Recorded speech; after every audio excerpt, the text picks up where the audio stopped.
Well, greetings and salutations to the 310 tribe, wherever you may be this fine evening. And hopefully you guys have had a great Memorial Day weekend. I know that this is, for a lot of us, it's veterans. It's kind of somber simply because we've lost friends and co-workers and peers and leaders and subordinates in various conflicts or issues in the world.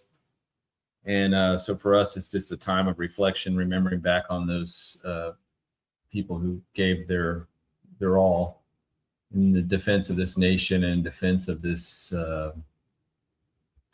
war on terror, which is the war I was part of for the better part of 20 years. If you guys can hear me and see me okay, just give me a thumbs up. I just want to make sure my audio is coming in good.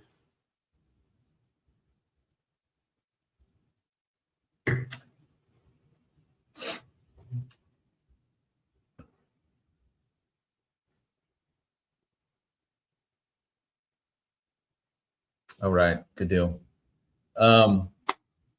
Before we get started tonight, I want to update my conference list as I've added an addition to it, or two additions rather. So coming up next for me will be this weekend in Boise, Idaho, in the 412 church there. I guess it's in Boise. That's Tom Hughes' Hope for Our Times. It'll be myself, Ricky Scapero, Billy Crone, Tom Hughes, and I think Brandon Holdhouse, but I'm not entirely sure. I think that's the lineup for everybody. And then McKinney, Texas, that'll be June 13th. Actually, it's the 12th and the 13th. If you want to go to the Lamb and Lion Ministries website, their upcoming events. They're doing something that Friday night, but I think I'm only involved on Saturday. So I will be there Saturday the 13th. And then July, I believe the 19th, I have to double check this. It's Guthrie, Oklahoma. I'll be speaking at the First Southern Baptist Church there. August 10th will be Roseburg, Oregon. Fort Collins, Colorado, at Steve Schmutzer's group there, Solid Bread Community, September 11th and 12th. And then the end of September will be Belfast, Northern Ireland. Pastor Gary and his fine folks there at Victory Church. I've added October will be speaking. She's going to kill me for not remembering this. It's somewhere in the vicinity of Toledo, Ohio. So Northwestern Ohio. I'll be there. And then I guess it's near the Michigan border, somewhere up there. December will be in Branson, Missouri. This is Prophecy Watchers. That will be the 10th through the 13th of December. I'll be there with, I don't know who all the lineup is right now for that. So I will be there for that. Just checking the chat here real quick.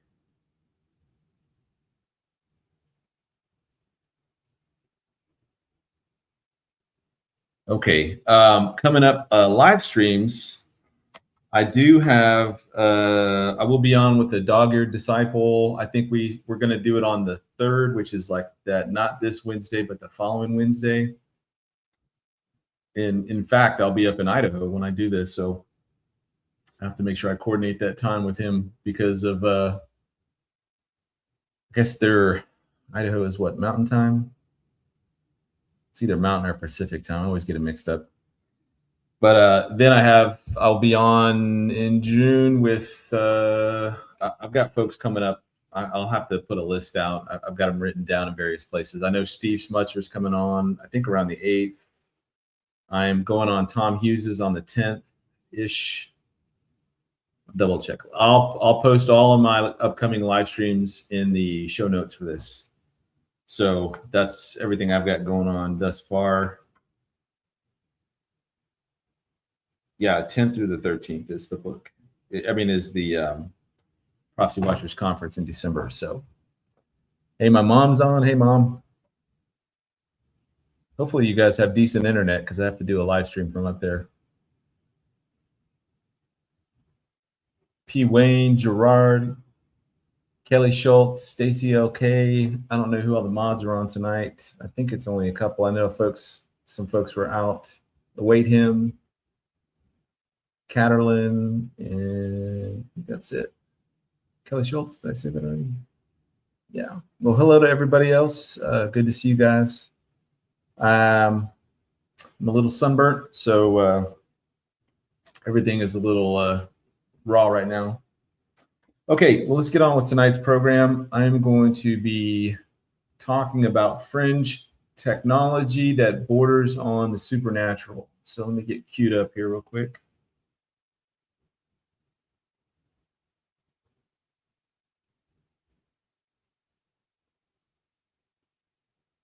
All right, let's see if I can make this smaller. And add to screen.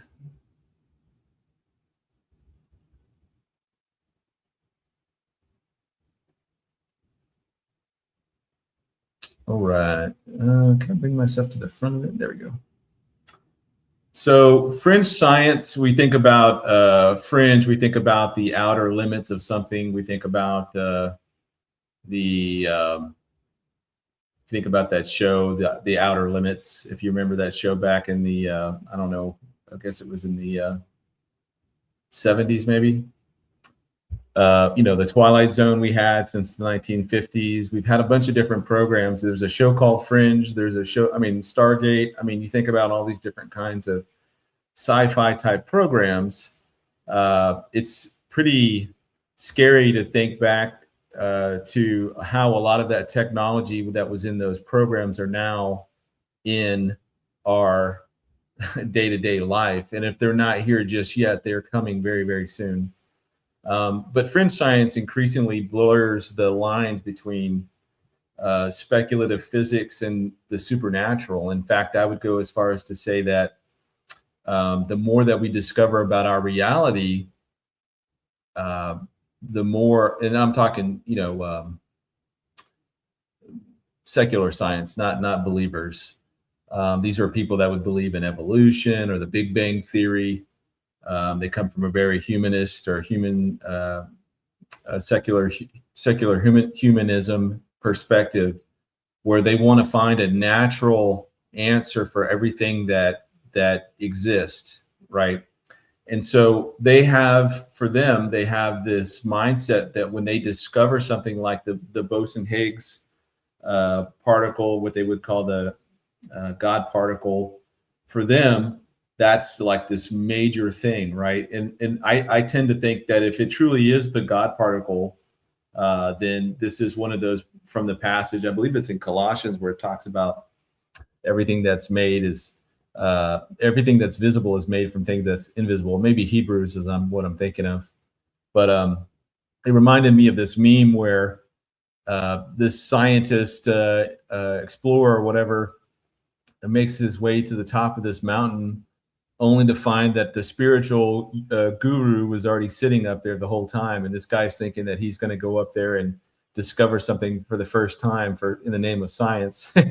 And so what science is coming back around to is this idea that there's a lot of things that they don't understand, and they tend to just lump it all into this bucket of speculative or fringe sciences or physics, or name your poison.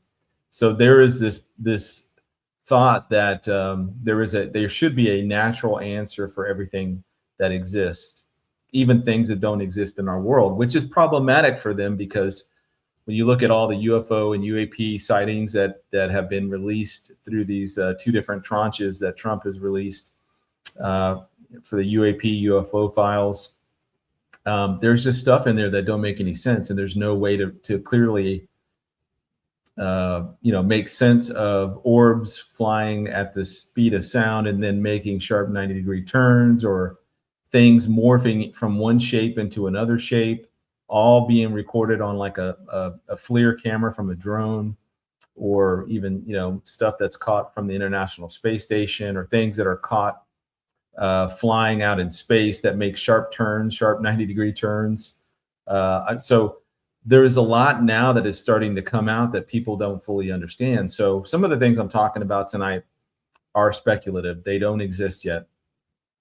Some of the things, even if they have a patent for it from the US Navy or from DARPA or from some other group, even those patents doesn't mean that those things exist. However, there is the possibility that they could exist. And so when we go back to quantum physics, for example, Einstein worked it out, and not just him. There's a Boris. There's a handful of guys that were working on quantum physics, like the mathematics of it and the science of it back in the early 1900s. And they just, I think Albert Einstein was famous for saying that as ridiculous and as impossible as quantum physics is, the only thing that it has going for is that it's real. and so it took them, or it took mankind rather, 70 plus years from there, or 90 plus years, to develop the technology that would actually allow them to make a qubit, or to create a quantum computer that can actually operate under those principles of superposition, entanglement, etc. And a quantum computer operates fundamentally different than your normal traditional computer. So a normal computer operates using ones and zeros as its code, and then a quantum computer can use ones or zeros, or both at the same time. It can be whatever it needs to be. And so the power within a quantum is infinitely greater than your traditional, even a supercomputer. So imagine entering into a world here very soon, I would add, where you have quantum computing operating and powering something like a artificial general intelligence, or even an artificial superintelligence. And you can see how quickly the impossible would become possible when you have this supposedly sentient system solving problems that mankind didn't even think to ask, or doesn't even know how to begin to answer the question.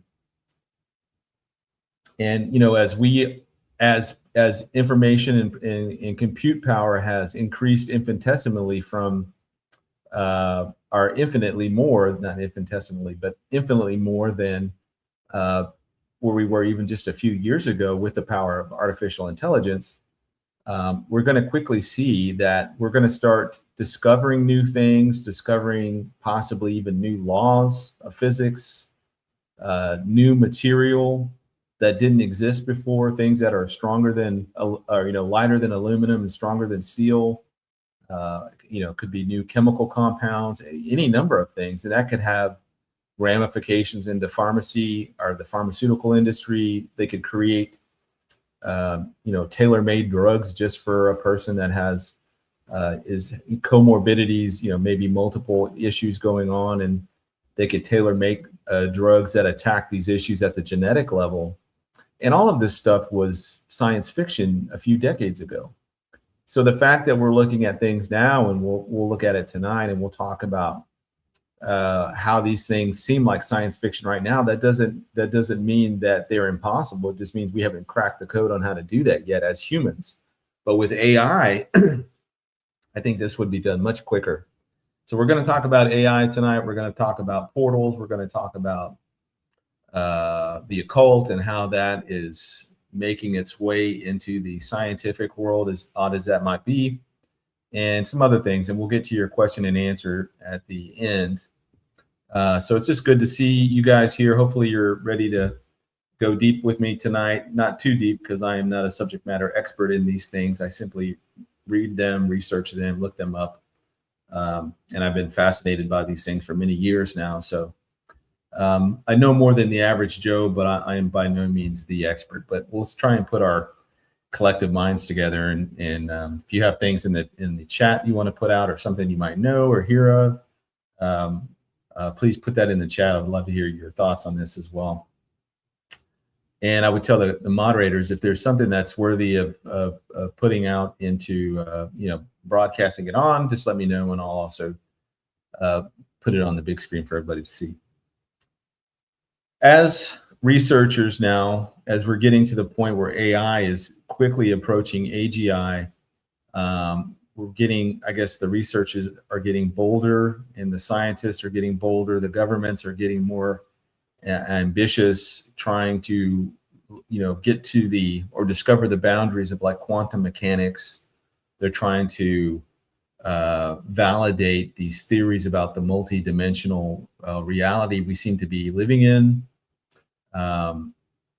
Wormholes, stargates, time manipulation, teleportation, all sorts of things that are going on in this. And so this is what makes this fringe. So these are things that are not traditionally thought of as normal science. But anyways, let's keep going here. Okay.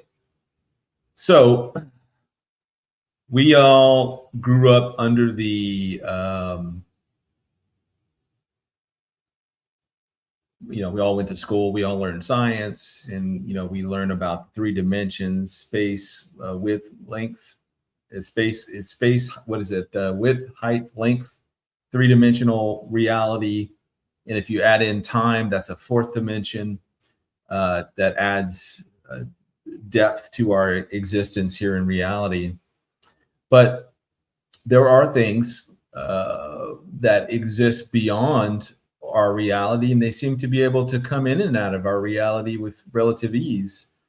And you'll notice that at least since 2017, once Congress began doing these hearings on the UAPs or UFOs, the term extraterrestrial or non-human intelligence or non-human biologics, etc., are thrown around. But one of the new terms that started circulating at the highest levels is the ultradimensionals.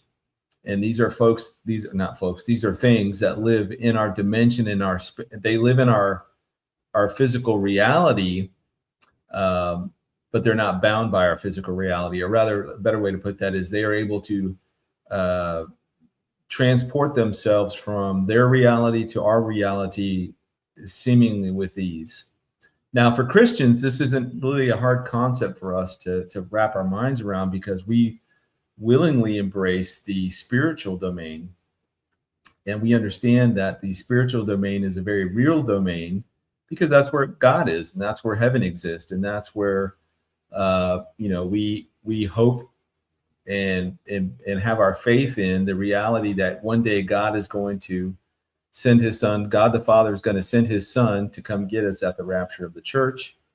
And we are not simply going to another part of the galaxy. No, we're going into the third heaven, as Paul identifies this in 2 Corinthians 12.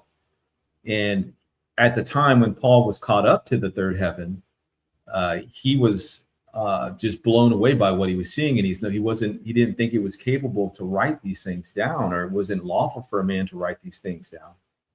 However, by the time we get to John in Patmos there in 95 AD, he is given the revelation, and his task is to write everything down, because now it is time for him to reveal, or Jesus has him revealing what all lay ahead, not just in terms of human history, but even beyond, and what exists beyond in a good amount of detail. So there are still questions that we have, when Jesus said in John 14 that I'm going away to, going back to my Father, and then if I go away, I'll come back and take you to where I am. In my Father's house are many, and I think I don't know if it's the King James, but one of the translations says mansions. And so I think that we have this concept in our mind that each of us has like a small apartment that we're going to spend eternity, not that we have to live in it or sleep in it, but that's like our little hole in the wall. I don't think that's it at all. I don't think that John was able to, or at least the translators were not able to adequately capture this idea of dwelling places in the heavenly domain. We know that the description of the New Jerusalem that comes down out of heaven in Revelation 21, it seems to be, well, it doesn't seem to be, the description, the length of it, and the length and width of it, and the height. If it were to sit on the world, let's say it was going to sit on the North American continent, its borders would be touching the Atlantic Ocean, and it would go all the way to the Mississippi River. So, and not only that, it would be too high. It would be higher than any mountain that we have, and it seems like it would throw the earth off kilter. So the theory is that since it doesn't actually say in scripture that it lands on the earth, we just assume that it's going to operate in some way like a satellite, that it satellites the earth and provides light for the earth. So that seems to make the most sense. And in that, we know that as believers and as Christians, Christians in particular that are caught up in the rapture, that both in 1 Thessalonians 4 and in 1 Corinthians 15, we are translated, the living are translated from mortal bodies to immortal bodies, from corruptible forms to incorruptible forms. That means that we are going to be put basically into like these Superman bodies. I don't know how else to describe it really, but John in 1 John chapter 3 says, let me just read it here.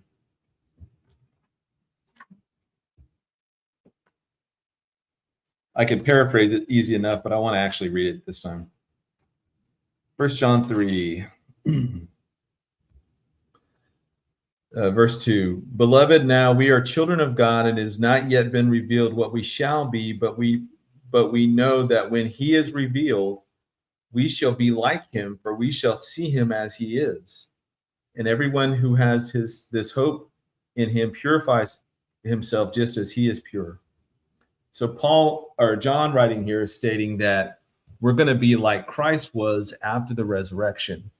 And if you remember that Christ was able to appear and disappear at will, he was able to move through a solid wall or locked door and then sit down in a chair. So he was able to manipulate physical matter, but he was not constrained by physical matter. It seems that he still had his scars in his hand. Yeah, he tells Thomas to touch his hands and touch his side. That he's not a ghost. He ate, I think, like 6 times after his resurrection, or at least there's 6 instances where he was there eating. So whatever those abilities and stuff, they're going to far exceed what we have now. And if we were to, quantify it, or qualify it rather, with like our IQ right now, if I had an IQ of, let's say, 130 in this new form that we will have, I don't even know if we could qualify it. I mean, your IQ would be above 1,000 easily, because whatever you needed to know, you would just know that. And I imagine that I'd like to share this story about Terry James, who this new book I'm finishing with him is coming out in the fall. Terry, I guess this was the Widowmaker heart attack that he had. And, he's laying in the ambulance, and then he starts to feel himself come out of his body, and they're trying to revive him. And he goes up to where he thought was heaven. And he is there, and he sees a woman coming toward him. And he noticed that everybody there was young, like in their 20s, like in the peak form, And he saw this woman coming toward him, and she was this young, I think blonde, beautiful woman coming toward him. And he said that he instantly knew her. So at this time, Terry was like 72, 73. So he was in his early 70s. And he said that this was his Sunday school teacher when he was a boy. So back when, go back 60 something years earlier, Terry's a boy, and his Sunday school teacher was this little old woman that was I think she was in her 70s at the time. And he hasn't seen her since. So but he instantly knew that this is who this was. And she recognized him. So there's that ability of instant recognition without, it's like, I guess I could look at it like that random fact that comes out of your head, comes out, you're just thinking about or doing something, and all of a sudden you think about something else, and it's like, man, I've been trying to remember what this thing was forever, and now it just kind of, boom, it's right there. Usually it's like you're trying to explain something to somebody, you can't remember what it is, and then you're done, you guys split, go different directions after you're done hanging out, coffee, whatever. And about 2 days later, that whatever that thing you were trying to remember, boom, pops right in your head. So it was kind of like that, but it was instantaneous for him. So he instantly knew who she was. And another guy that a personal friend that has had a similar experience, Scott Chappell, my friend, the chaplain, retired Air Force chaplain that's been on with me before, came out of his body, heard music that was just the most beautiful music that he'd ever heard. And but he wasn't out long enough for him to experience much more, but he goes back into his body. But the point is that we know as Christians and have long believed that this world, this physical world, is not all there is. We go back to just really back into Scripture. We worship a supernatural God who, in his infinite love and in wisdom and knowledge, knowing that the only way to redeem mankind was for himself to become a man and take on the form of human flesh, who we know to be as Jesus Christ of Nazareth. He came down in essentially what we call the incarnation, which is where the Holy Spirit overshadowed Mary. She becomes impregnated supernaturally without a man. And this is the Jesus there. He goes through the normal stages of pregnancy, or growing in the belly as a normal baby does. He's born, and then he lives a perfect, sinless life, and he is crucified on the cross. He's killed by the religious leaders of Jerusalem at that time, the Sanhedrin, the Pharisees, and the Sadducees, because he was a threat to their monopoly on religious control. And because he had never sinned, and we know according to Scripture that the wages of sin is death, right? Since he'd never sinned, death couldn't hold him. But while he was down in hell, what we call hell is Sheol, and I think in the Hebrew, and Hades in the Greek, there is this place down there, excuse me, place down there where it's separated by an uncrossable gulf. You had Abraham's bosom on one side, which is also known as paradise, and then you have the uncrossable gulf in the middle, and then you have on the other side torments. And so Jesus is down there. He's telling those in paradise, on the paradise side, hey, I'm the one that you've been waiting for. And then I imagine to those that are on the other side, I don't know what the words are that he said to them, but it could have been something to the effect of some time of a judgment or whatever, because they're already condemned. And then he takes captivity captive, and he goes back into the third heaven with these Old Testament saints that are in their spiritual bodies, so in their spirit form still. And I would say that everybody that's died physically, every Christian that's died, is in heaven now in their spiritual bodies. And this is what Paul, I think both Paul and Peter referred to as being in it like a tent. Like the flesh that we're in right now is like a tent compared to the body that we're going to get, which is like a solid building made from God, an indestructible body. And, that's why I call it Superman bodies. I don't know what else to call it, except we don't have any kryptonite. There's nothing that's going to be able to weaken us or anything like that. So those that are dead now in Christ are in their spirit form, but at the rapture of the church, the living will be translated from mortal immortal, and then the dead in Christ will be raised indestructible as well. So they will be raised as immortals as well. And that's the form will be, at least as much as we know, that's the form we'll be in for forever.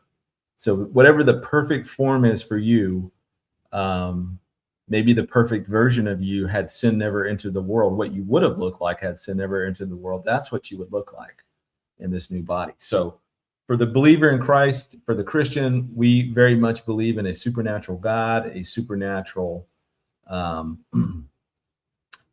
scriptures. There's no book on the planet that is even remotely can touch the Bible, whether we're talking about historicity, archaeology, a Bible prophecy, things that were predicted that came to pass with 100%, fulfillment. We're talking about morality. We're talking about love, friendship, relationships, wisdom. I mean, whatever subject you want to touch on, this is the best that we can ever hope to see here on the earth in human history before the return of Christ. Scripture is God's thoughts and minds through the Holy Spirit now causing these men to write things down that God wanted us to know. I mean, I'm a firm believer that Paul wrote more than the letters that we have. He might have had a 3rd Corinthians or a 2nd Hebrews or, whatever. The point is that God didn't want those for us to know. If he wanted us to have those texts, and if it would have been beneficial for us to know that, he would have certainly given us those books and made it sure that those books made it into the Bible. But for whatever reason, they're not. And that also tells us that, when we go back even to the very beginning of human history, what is the one thing that Satan tempted Eve with? He tempted her with godhood.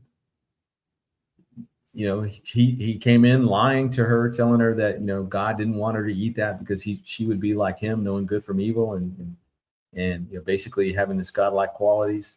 And he used that to bait her into eating from this forbidden fruit, to which she did. And then she was deceived, but Adam took it and did it willfully.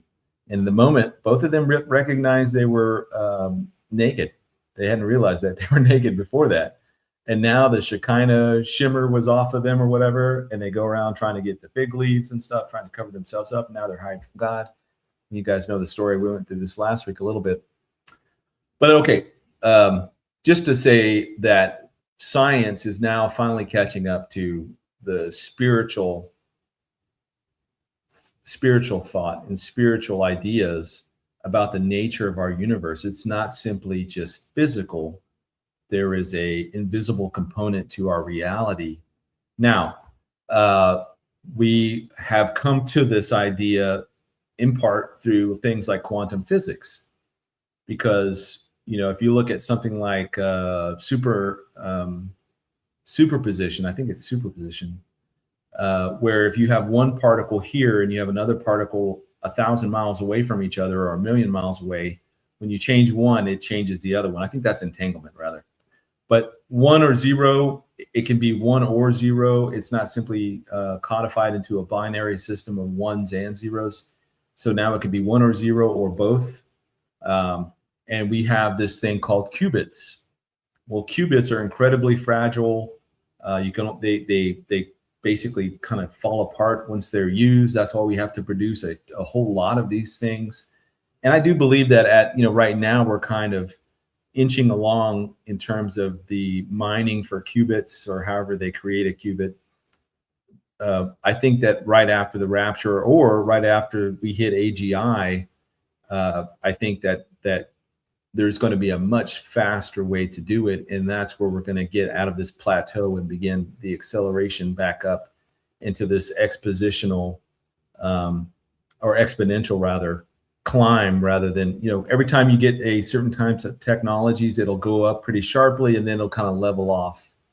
And we see that now with like all the different iPhone. We're on iPhone 17 now. So we get to that technology, that smartphone comes out, it changes everything, it revolutionizes everything, but then it plateaus after a while until that next thing that comes out that just really revolutionizes it in a way that it did, going from like a Nokia flip phone to a smartphone, with a glass face and all that. I mean, when I first heard about smartphones way back in the day, I was like, who would want a giant, carry around a big giant glass thing in your pocket? I mean, you're going to break that thing in like 4 seconds. So, anyways. All right. So we have number 2, general relativity, space-time engineering. Einstein's equations allow for exotic connections in space-time. Obviously, what the biggest thing out of this would be creating either wormholes or some type of a way to cross the galaxy from leaving Earth, and then you go through a artificial wormhole or whatever. Boom, you're in another galaxy, wherever you're trying to go to. And we see this in science fiction all the time with There was a movie called Event Horizon where they created an artificial black hole. The ship was able to make this black hole and then basically disappeared for like 20, 30 years or however many years it was. And then you have all sorts of science fiction movies tap into this idea of being able to go from one place to another in relatively like a blink of an eye type of time. We know that even getting from where we are to the next closest galaxy, by the time that those people would have, it's a one-way trip. There's no way that they would make it back without this type of technology, right?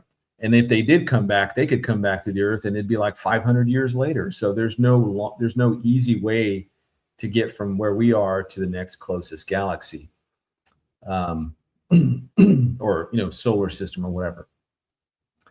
It simply is too far of a distance. And that's why the whole thing with UFOs and UAPs, it's becoming less and less likely that these guys are coming from other galaxies or distant solar systems or, stars, planets, whatever, but rather they're coming from a different dimension because of just how much time it would take for them to get here.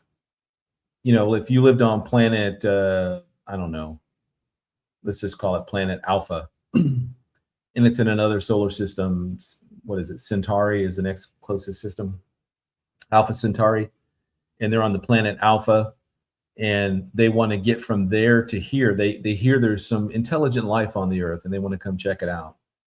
By the time they got here, civilization, if and I'm talking about let's just pretend there's no God, there's no second coming, nothing. It's just mankind evolved and was going to live here forever, however long. Then by the time they got here, civilization could have died out by the time we got here just by the normal means of space travel. It just would take them too long to get here. So that's this idea that these things are not from our dimension, or they're able to basically create wormholes themselves and come in and out of our reality with relative ease. Okay. Quantum gravity research, unifying quantum mechanics and gravity. Particle accelerators, we have this now with CERN, which is the Large Hadron Collider, but there's another Hadron Collider, I think it's in California, or it's here in the US somewhere. There might be one in China. I think there's probably 3 or 4 in the world today. You have high energy and plasma systems. This was stuff that Nikola Tesla was messing with back in the 19-teens and 1920s. And so we basically taken this technology and kind of pushed it further along. Quantum computing, we've talked about. It harnesses quantum states for computation, explores many possibilities simultaneously.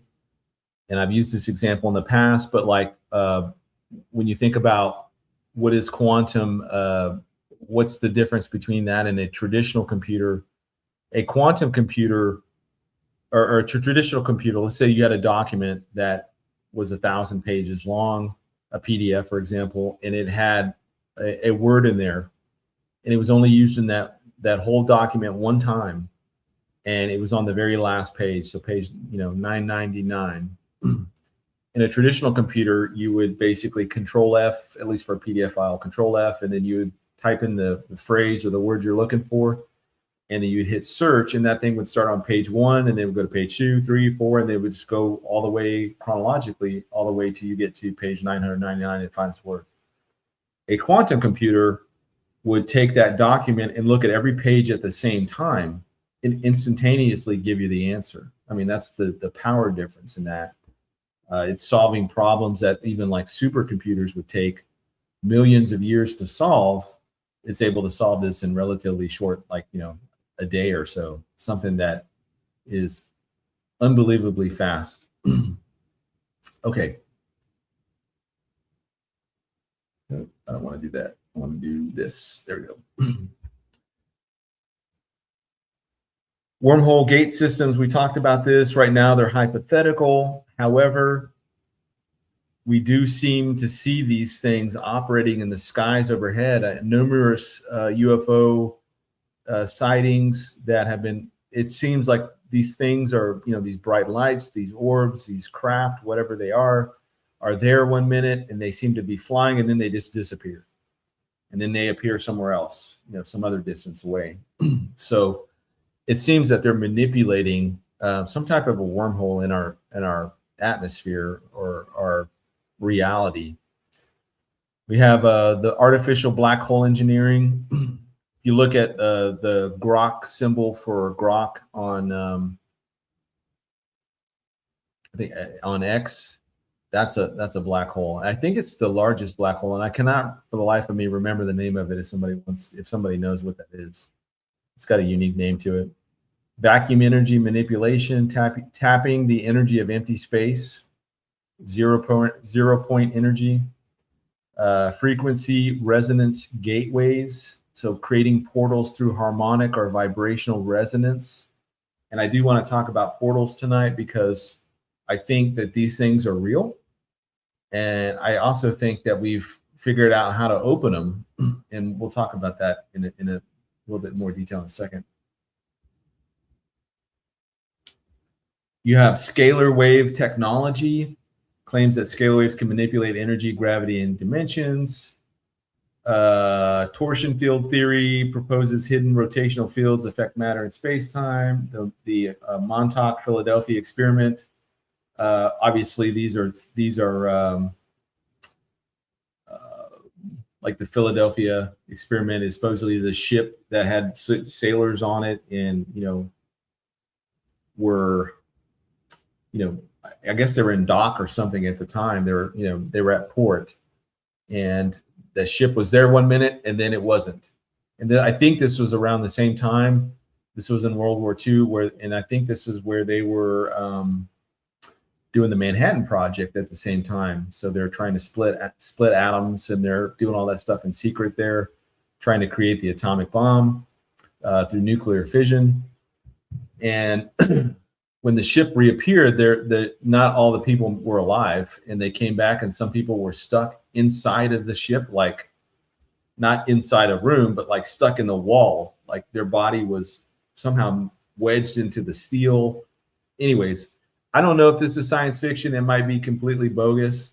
Do I think it's possible that we've had experiments like this where things like that have happened? Possibly.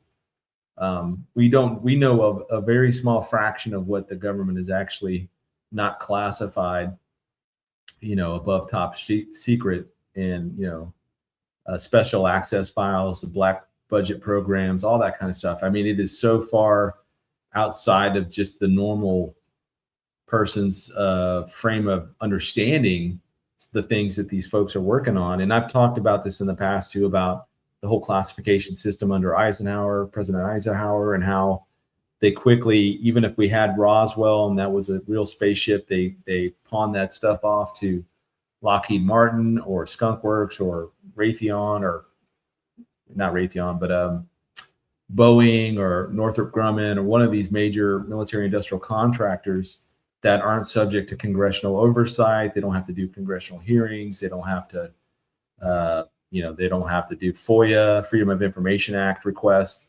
They're private organizations, private companies. So it makes sense that the government would hand them the most sensitive and classified projects and materials that would never see the light of day. So even the stuff that we'll get from the U.S. government, this is not the tip of the iceberg. I mean, it's the tip of the iceberg in terms of information, but it is not the smoking gun absolute proof that alien grays or insectoids or the reptilians or whatever are among us. I think that these private companies would have this information, and they have that stuff close hold, and we probably will never see it this side of the rapture. So we've got ancient gateway theories. I'm trying to think of the name of the lines. How everything in the world is basically like, you could draw lines from like the Pyramid of Giza all the way to Stonehenge, or from Stonehenge to the ley lines. That's what it is. These ley lines that that are all over the earth. And you can basically align certain ancient megalithic structures to other megalithic structures, and they're on the same line, the same latitude or longitude, and just the numbers and the mathematics in it is mind-numbing. It's so beyond something that we think that ancient man could do, yet they seem to be far more advanced than we give them credit for. Giza, Stonehenge, Göbekli Tepe. Why did they build these things? How did they build these things? How were they able to move these massive stones, hundreds of miles with just rudimentary tools?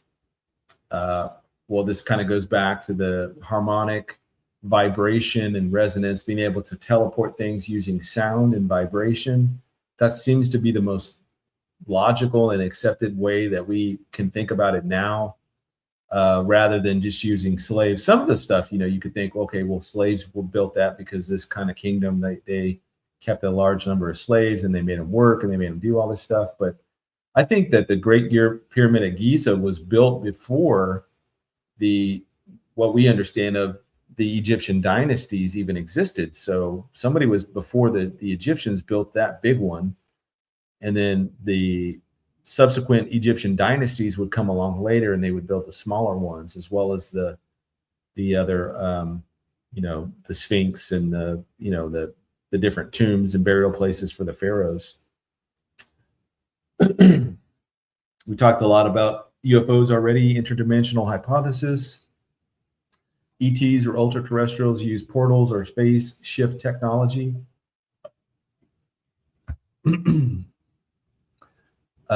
We obviously know that these things exist. And I think from a Christian perspective, we kind of think we know what these things are. We would say that they're either fallen angels or there's some type of scientific creation from the fallen angels. They created these little alien grays or reptilians or whatever, and that they're sentient in the same way that like an insect is sentient. But it's like an ant. An ant doesn't even have a brain. And the ant does everything the ant does through pheromones. And so we don't really understand even the science behind ants, like how do they live without a brain? There's a lot of creatures like that don't have brains. We have a lot of humans that don't have brains. The Democrat Party, progressive, liberals, communist, atheist, there's a lot of people that don't have brains or they don't use them. But I'm talking about creatures that do not have brains at all, yet they still live and follow the course of nature that God's put them on. Just mind blowing. It just blows my mind. Okay, military defense theories. Obviously everybody's heard of DARPA, the Defense Research Program, whatever it is. I don't know the acronym, what it stands for, but it's been around since at least the 1950s. It used to just be called ARPA, and then it became DARPA. But ARPA created the internet, or created the prototype that would become the internet, that everybody would come to know and use as the internet. And DARPA is not a particular building. It's not like you can go to the FBI, like the J. Edgar Hoover building in DC, to go see the FBI. DARPA is more like a sanctioned movement within the government defense industry, made up of very intelligent scientists and researchers and military leaders. And basically we farm out to the brightest minds of various industries to come up with solutions for things. And they would fall under the DARPA umbrella in terms of funding and grants and places to work, etc. So there's DARPA's. It's like a there is a structure to it. It's just not what people think it is. It's not like it's a single building in DC. It's it's everywhere. They're everywhere. They just kind of belong to DARPA, but yet they do these projects and they do whatever they're assigned to do, or try and figure out how to crack the code on this, you know. Okay, consciousness and dimensional access. The mind is another area that humans know relatively little about. I mean, we know a lot about the mechanics of the brain because we know, we have neurosurgeons and neurodoctors who study the brain and can make sense of, my daughter had a craniotomy, so that, just understanding how to repair the brain physically is things that we know how to do, but how it functions and why. I mean, it's basically, it's like a living computer in our head. And so that's the best really explanation of it. And even brain cells. We talked about this maybe a month ago. I mean, there was a company down in Australia that had brain cells, and they put these, it's like 200 brain cells. They put them in this petri dish, and through stimulation, taught this thing how to play Pong, that video game Pong. A petri dish of brain cells was playing Pong. And then about 2 years later, with it, more training, more brain cells, more this, whatever they did, they got this thing to play Doom, which is a first-person shooter game that came out in the 2000s, early 2000s, or maybe the late 90s. And so they taught this thing how to play a video game, a petri dish full of brain cells. So we are definitely living in strange times. But the mind is that kind of ties into the next thing with the use of certain types of breathing rituals, reciting things, putting yourself in a state of hypnosis, certain types of mind-altering drugs, ayahuasca, LSD, all the different kinds of mushrooms. These things put you in an altered state. And for a lot of people, especially things like ayahuasca, you're opening your, your adrenal gland or whatever, and your third eye or whatever.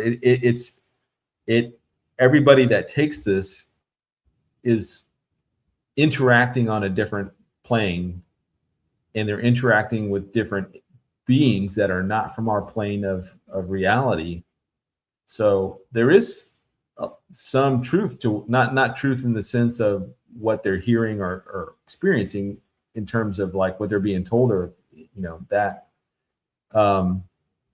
it is true in the sense that they're able to access this place. So it is, in a sense, it is a portal. And we'll talk about portals here in a few minutes. But a lot of religious or cults use music, they use dancing, they use lights, they use sounds. They have a way to put people into like hypnotic trances, and they're able to leave their body and do all sorts of stuff. The government uses remote viewers, and has for decades. And for whatever reason, these guys are, I don't know if it's any women, but the guys that I've heard of, they go into a locked room with a sheet of paper, a blank sheet of paper, and a pencil. And and the only thing on the sheet of paper might be a grid coordinate, 10-digit grid or 8-digit grid. And they can look at that and focus on that grid coordinate, and then they can see exactly what's at that grid coordinate, and then they begin to draw out what they're seeing. I mean, this has been documented many thousands of times that people can do this. Now, personally, I think that they're tapping into the demonic realm, or they're tapping into things that they shouldn't be tapping into. So I'm not saying that I'm approving of it. I'm just simply saying that it seems like it's real, in the sense that these people are able to do this. And the government has invested billions of dollars since the 1960s into this technology. Last part of this, I guess, when we talk about like portals here at the bottom, I don't know if you can see my mouse here. I guess you can't see it. Wormholes are considered theoretical, yet scientifically credible. It seems to be kind of middle of the road. Quantum tunneling, again, a little bit more credibility with that. It's real. Hidden dimensions, brain theory, theoretical moderate, space-time bubble propulsion, use of scalar waves, low ancient sites as portals. They have this as speculative, but I think that that should be high, and also high credibility as well. I mean, why would you go through all the trouble to build something like Stonehenge if you were not able to tap into some greater power from doing that? Because you set it up at the exact, I mean, why is Stonehenge where it is? It's on this particular ley line. How did they know about ley lines? They didn't even know. They didn't have satellites. They didn't have planes. They didn't, they couldn't tell what was thousands of miles away from that one Stonehenge site. They didn't know that it was going to line up perfectly, or how the pyramid, the Great Pyramid of Giza. I think if you take the base around it, it's in inches. It's the same number of inches as the Earth is in miles at its circumference, at its equator. There's so many just bizarre things that the ancients did that, I don't think that they did these things just for kicks or because they were bored. I think that there was a real pragmatic reason and purpose for them to create these things. And this goes all the way back to the Tower of Babel. You're talking Genesis 11 time frame, a couple hundred years after the flood. We see here in Genesis 11:4, and they said, "Come, let us build ourselves a city and a tower whose top is in the heavens. Let us make a name for ourselves, lest we be scattered abroad over the face of the whole earth."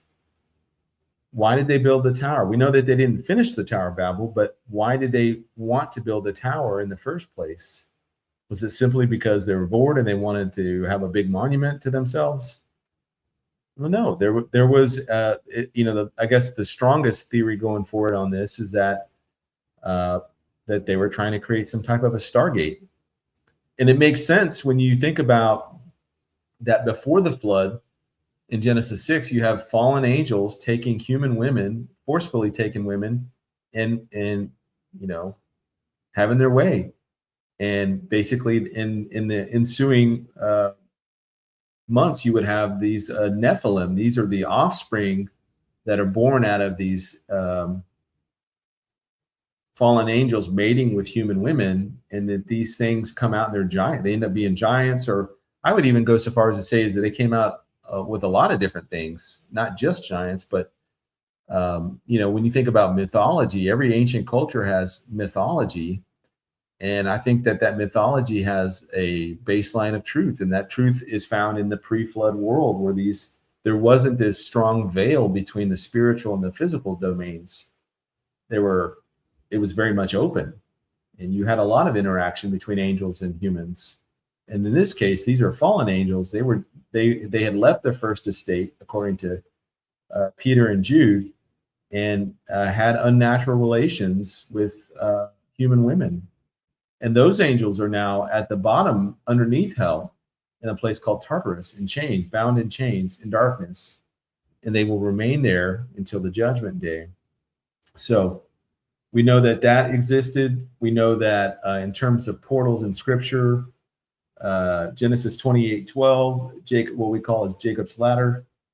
And then he dreamed, and behold, a ladder was set up on the earth, and its top reached to the heaven, and there the angels of God were ascending and descending on it. And then Jacob woke up. This was 16:17. Then Jacob awoke from his sleep and said, "Surely the Lord is in this place, and I did not know it." And he was afraid and said, "How awesome is this place! There is none other than the house of God, and this is the gate of heaven." So we know that Jesus referenced in, I think it's Matthew 16, the gates of hell, or the gates of Hades. And I'm quoting here, and it says, "And I also say to you that you are Peter, and on this rock I will build my church, and the gates of Hades shall not prevail against it."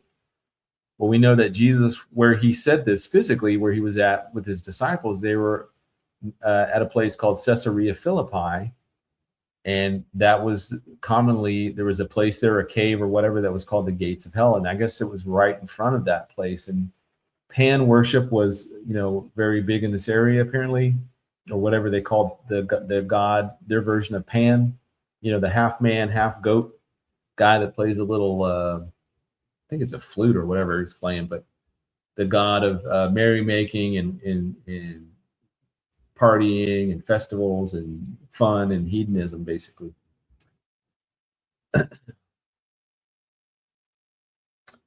And then let's see. We know in Revelation 2:13, Jesus says, I know your works. I think he's talking to the church of Pergamos here. And where you dwell, where Satan's throne is, and you hold fast to my name and did not deny my name, even my faith, even in the days in which Antipas was my faithful martyr, who was killed among you, where Satan dwells.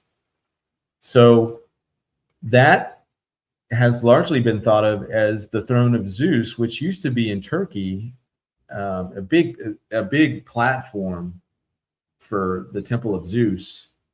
I think it was Zeus and Athena, if I'm not mistaken. But that whole temple altar area, whatever it was, throne, was there in I think central Turkey or maybe even western Turkey. And that throne there was discovered in the 1880s by a German archaeologist, and they ended up taking that whole thing piece by piece back to Berlin, Germany, and it's there today in the museum there. And you can just look it up online, and you can see these pictures of the throne of Zeus, and this all came out of Turkey. Well, that's long believed, because it's near Pergamos. It's long believed that this is where Satan's throne was.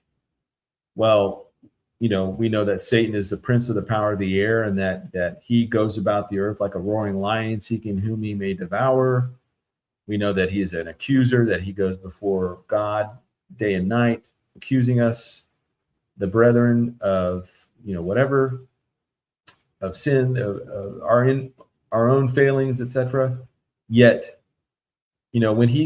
I've always wondered, how is he going about seeking whom he may devour if he's up there accusing us 24/7? Well, you got to remember too that he's stepping out of time to go to the third heaven. So the third heaven is not constrained by our reckoning of time. Our reckoning of time comes from the sun, moon, and stars, and how many times the earth goes around the sun, and how many times the earth spins around on its axis. And we can know where we are in the time of that year by the constellations that fill our skies. And then not only that, but we also have the seasons, the 4 seasons that change throughout the year. So we are bound by time, but heaven is not bound by time. God does not exist in time. And if he does exist in time, it's in a way that we can't even understand it yet, and it has not been explained to us. We just understand that as kind of like the eternal state, that the minute you stop breathing, your heart stops beating and your brain goes dead, you enter into the eternal state. And if you're a believer, that's a glorious thing, because now you're going to be in your forever perfect, forever home, forever heaven, forever paradise. But for the unbeliever, somebody that has not given their life over to Jesus Christ as their Lord and Savior, those people will spend eternity separated from God for forever. And so that is the double-edged sword with forever, the word forever. You cannot have an eternal heaven and not have an eternal hell. And so if you listen to guys like Kirk Cameron and can't remember this other guy's name, heretic guy, basically denying hell or denying that it's eternal or forever, you have, it's kind of the same way that I look at anti-Semitism or anti-Zionism.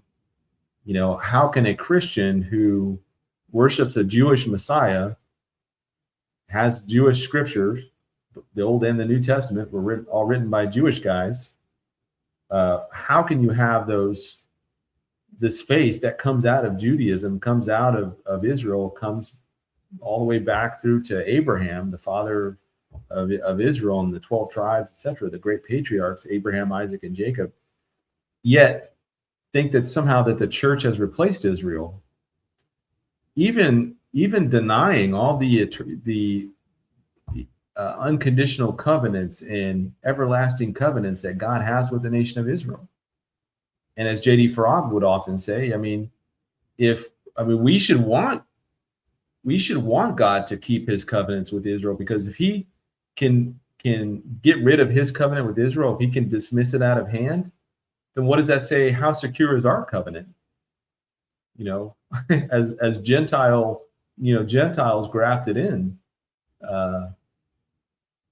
ours would even be on less shaky ground than the Israelites.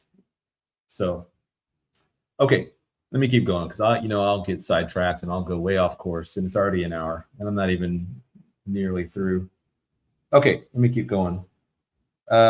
Emerging frontiers to watch: physics, engineering, computation. I think, again, once AI hits AGI standpoint, and I'm talking very soon.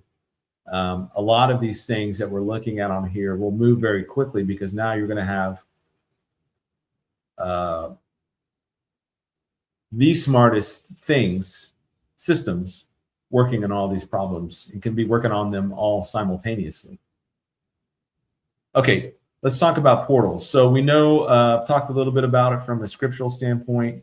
We know that in Revelation that there's an abyss that's opened up. The bottomless pit is opened up in Revelation 9, 1-2. This is the trumpet judgment time period. Then the fifth angel sounded, and I saw a star fallen from heaven to the earth, and to him was given the key to the bottomless pit. And he opened the bottomless pit, and smoke arose out of the pit like the smoke of a great furnace. Okay, so in our discussions about CERN, some of the ideas that have come out is that this is where the bottomless pit will open up, that somehow CERN at some future point will unlock something, and this will be the place. Now, CERN, we know that the word CERN is not the actual name. It's an acronym for this place that's described. Its name is, I'm not even trying to pronounce it. It's in French or something, but it's a very long name. But the acronym seems to be named after Cernunnos, which was an old pagan Celtic deity, some type of a god with a little g, but that had like these deer antler horns. And anyways, this area was, I guess it's famous for this, or they worship this thing here. There's an old Roman fort or base here. But anyways, this thing is like 17 miles around, subterranean. I think it's like 300 feet underground. It's the world's largest particle collider. And if you look at the yellow circle there, that it basically is like a track that they race these electrons along and smash them together and see what happens. So the concern was that they were going to accidentally create a small black hole, or like a microscopic black hole that would tear a hole in the universe, or in our world, etc. There is talk that they are opening portals down there. There's that famous quote from Sergio Bertolucci, who was like one of the head engineers of CERN back, I think this was back in the early 2000s. He said this about opening doors that we might push something through it, or through it something might come out to us. And this was like circa 2009. But I have there's a lady named Dr. Astrid Stuckelberger, claiming that she's a Swiss scientist who asserts that the CERN is working on secret nuclear program, that there is also portals beneath CERN through which beings come and go. And so apparently, according to her eyewitnesses that she's spoken to directly, and that these eyewitnesses they're not eyewitnesses, I think they're secondhand accounts. So they are friends with the individuals who claim to have saw or seen these things.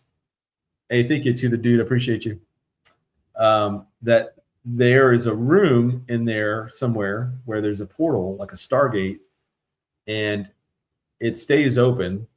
And I guess beings come out of this thing, and they sit at this table and they discuss stuff, or they talk about whatever. I don't know how true that is. I'm just reporting what they're reporting. But it seems like if you would make this kind of investment again, this is a massive, it's the largest machine, I think, in the world.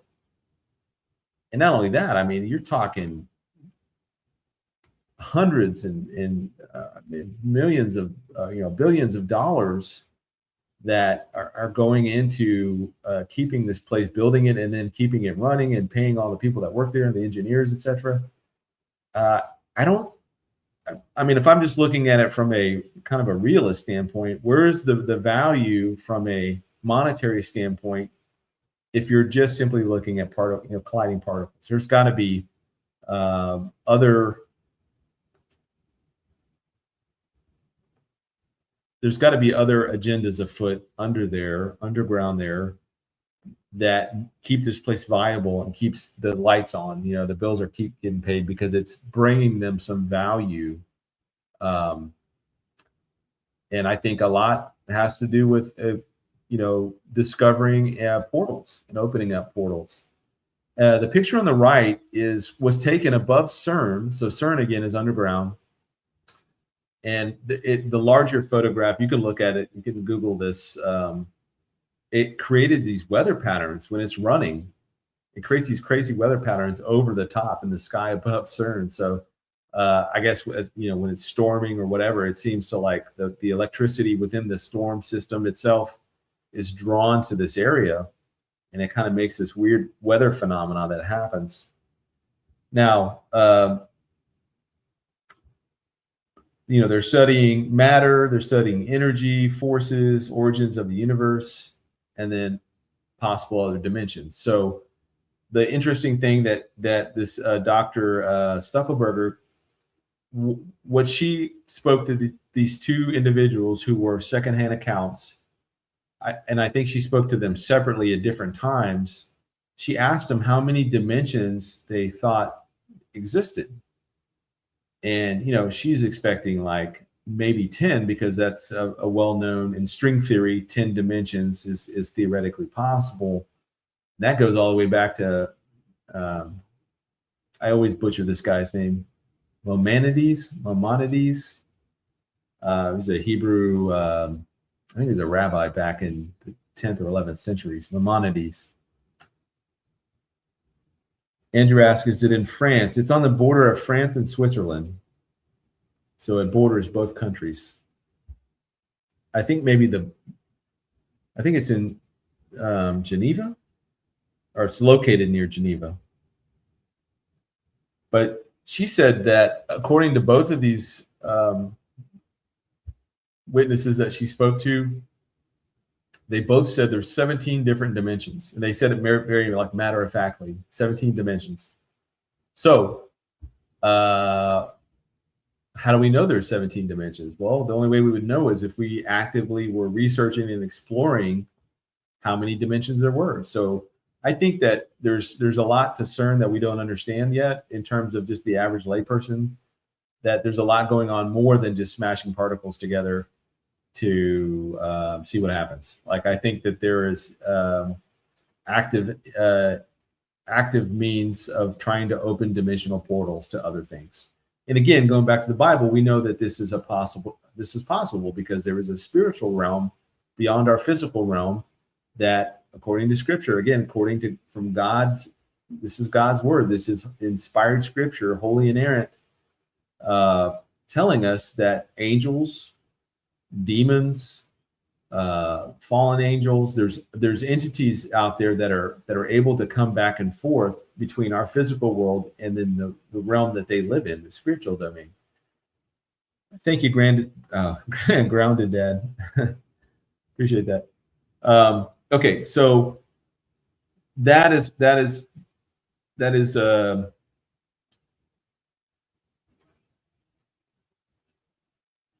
troubling, I guess. But what's even more interesting about that is in I don't know, what was it, 2004, the nation of India donated or provided this very large bronze depiction of the Nataraja, who is a form of the Shiva performing the cosmic dance of creation and destruction. Now, I think Shiva is a male. I don't think Shiva is a female. at least according to Indian theology, or Hindu theology rather. But it's the God of destruction in creation and destruction. And if you remember back to the Oppenheimer quote, I think, let me see if I can pull it up real quick. This is after discovering that he, they were going to make his,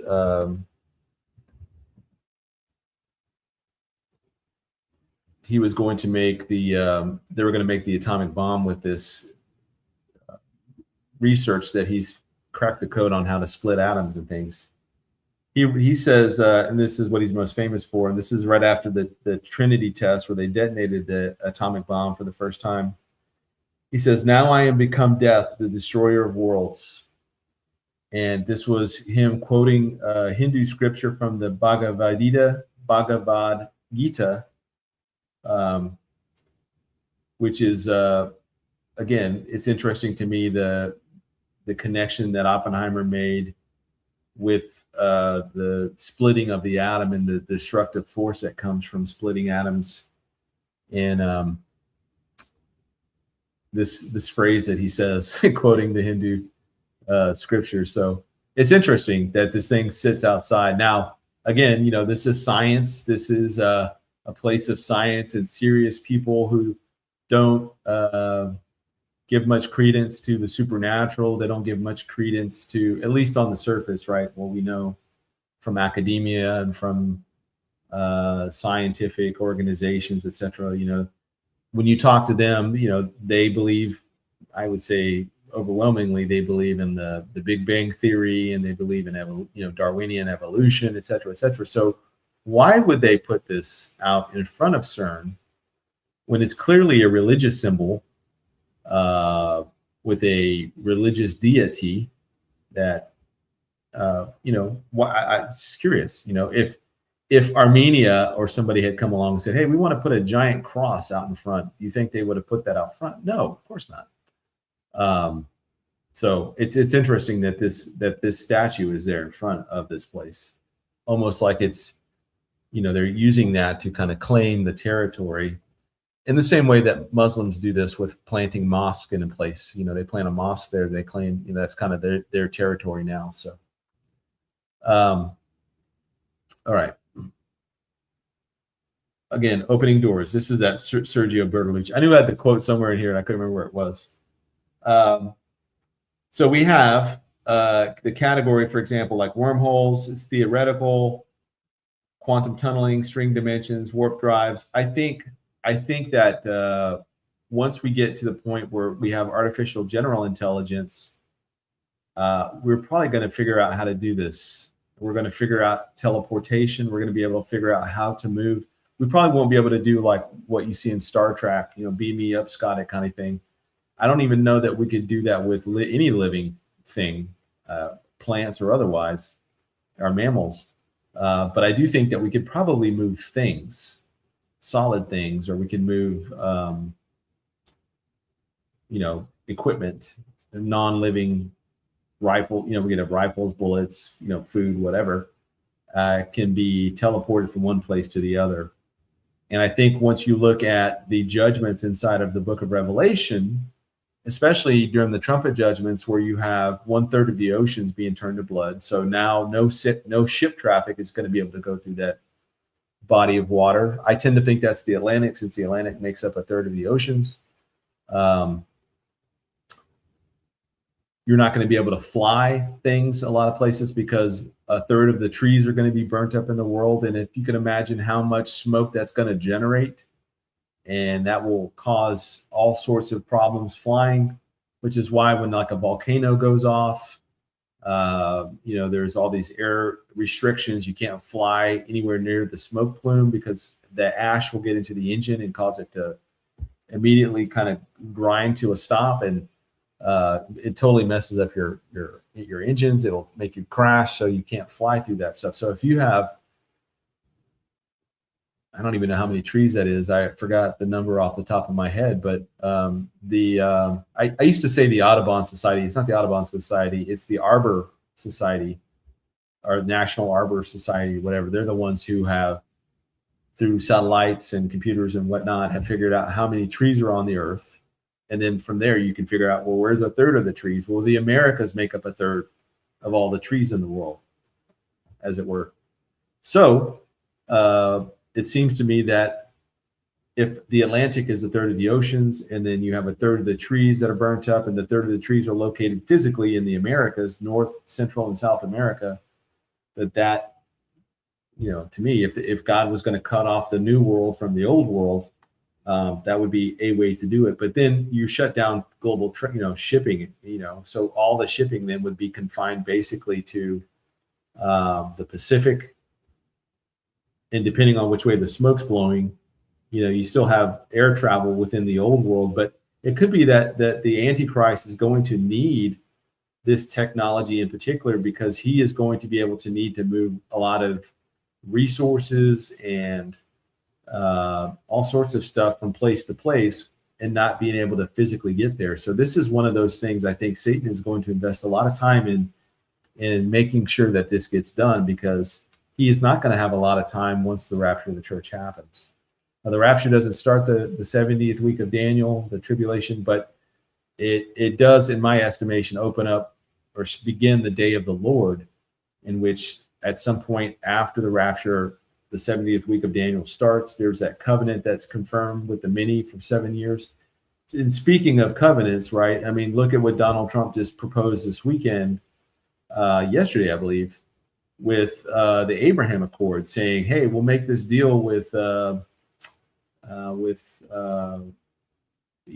but you guys are going to have to make a peace deal with Israel." And then it started transitioning into the Abraham Accord. So now Trump has offered to give the Iranians a seat at the table, the Abraham Accords, as well as all the Gulf nations there. And I just heard before I came on, literally 2 minutes before I came on, that somehow we're bombing somebody. I don't know if we're bombing in Lebanon or if there's bombing going back on in Iran. I have no idea. But Trump did post I think it was a True Social, where it had a nuclear bomb exploding somewhere. And I've said this in my prediction, that if we can't get the enriched uranium, if we can't have it and take it and destroy it and dispose of it, then nobody's going to have it. And they're going to, in my opinion, bury that thing so deep into the earth, and then maybe even use a low yield earth penetrating missile like a B-61, 11, 12, or 13 model, and basically turn that whole thing, if it's under Pickaxe Mountain or Fordo or wherever it is, the enriched uranium, they're going to turn that place into Chernobyl, and nobody's ever going to want to go in there, or Fukushima. It's going to be so radioactive that you can't get to it anyways if you wanted it. So that's my theory. We'll see how this all shakes out. But back to the peace treaty. If this is, if it's a big if this is the peace treaty. See, I don't get excited when wars break out or we start bombing stuff. I get excited when peace deals start happening. And I'm like, ooh, okay. Because we know that's the one thing in Daniel 9:27 that is what starts the clock for the 70th week. Now, as a pre-tribulation believer, rapture believer, I don't think, well, let me back up. I don't think this is it just yet. This may be a dry run on it. Obviously, because the church is still here, because the church has to be removed before this happens. Because whoever's going to lead this thing, whoever is going to orchestrate this peace covenant or treaty or whatever this is going to be, I know my good friend Mondo thinks this might be with Israel and the surrounding peoples, nations, whatever, that they're going to go back under the Mosaic law. And, if you come into Israel, you have to be cognizant of that. It's like going into a Muslim country and they have Sharia law going on. So this would be like the Mosaic law in force all over Israel. Well, we also know right now Israel's very secular. There's a large proportion of the population that is secular. They have a gay pride festival going on. I think it's in June, in or near where Sodom and Gomorrah is thought to have been, which is very interesting to me. Days of Noah, days of Lot kind of thing. So we know right now in their current state that they are still in a state of disbelief. But slowly that doesn't make sense. Ever so slowly, they're inching forward to getting to the point of rebuilding a third temple. And if you look back over the last 20, 30 years, even 40 years, you can see, in fact, my conference speech in Idaho this weekend, I'm going to be talking about this. You can see how from the 70s all the way forward that interest in Israel has been shaped by things like the 6-Day War, the Yom Kippur War, that basically got America's attention back into the Middle East, back focused over there to counter the Soviet influence and agendas that was going on. But we also recognize that, hey, Israel is a powerhouse here. Like they could be a formidable ally. And I think from the Yom Kippur War going forward, the American government's attitude towards Israel has changed. And some presidents have played Israel, some have been allies to them, some have been overtly hostile to them. That's kind of waxed and waned between different presidents, but our awareness and recognition of their significance, I think, began to significantly change from the Yom Kippur War going forward.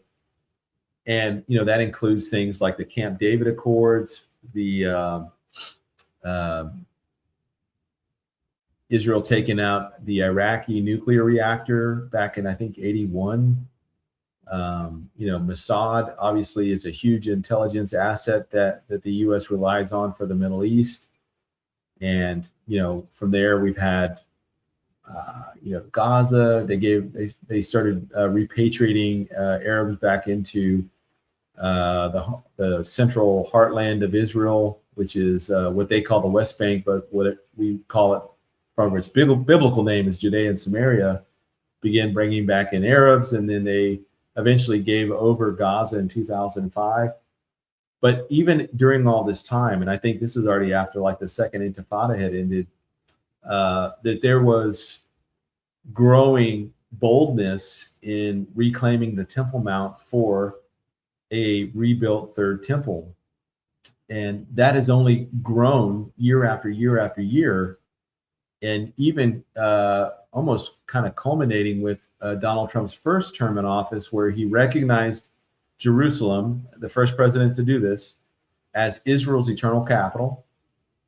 And then he moved the U.S. embassy from Tel Aviv to Jerusalem. And then from there, opened that. I think he opened it on or around May 14th, 2017 or 2018 rather.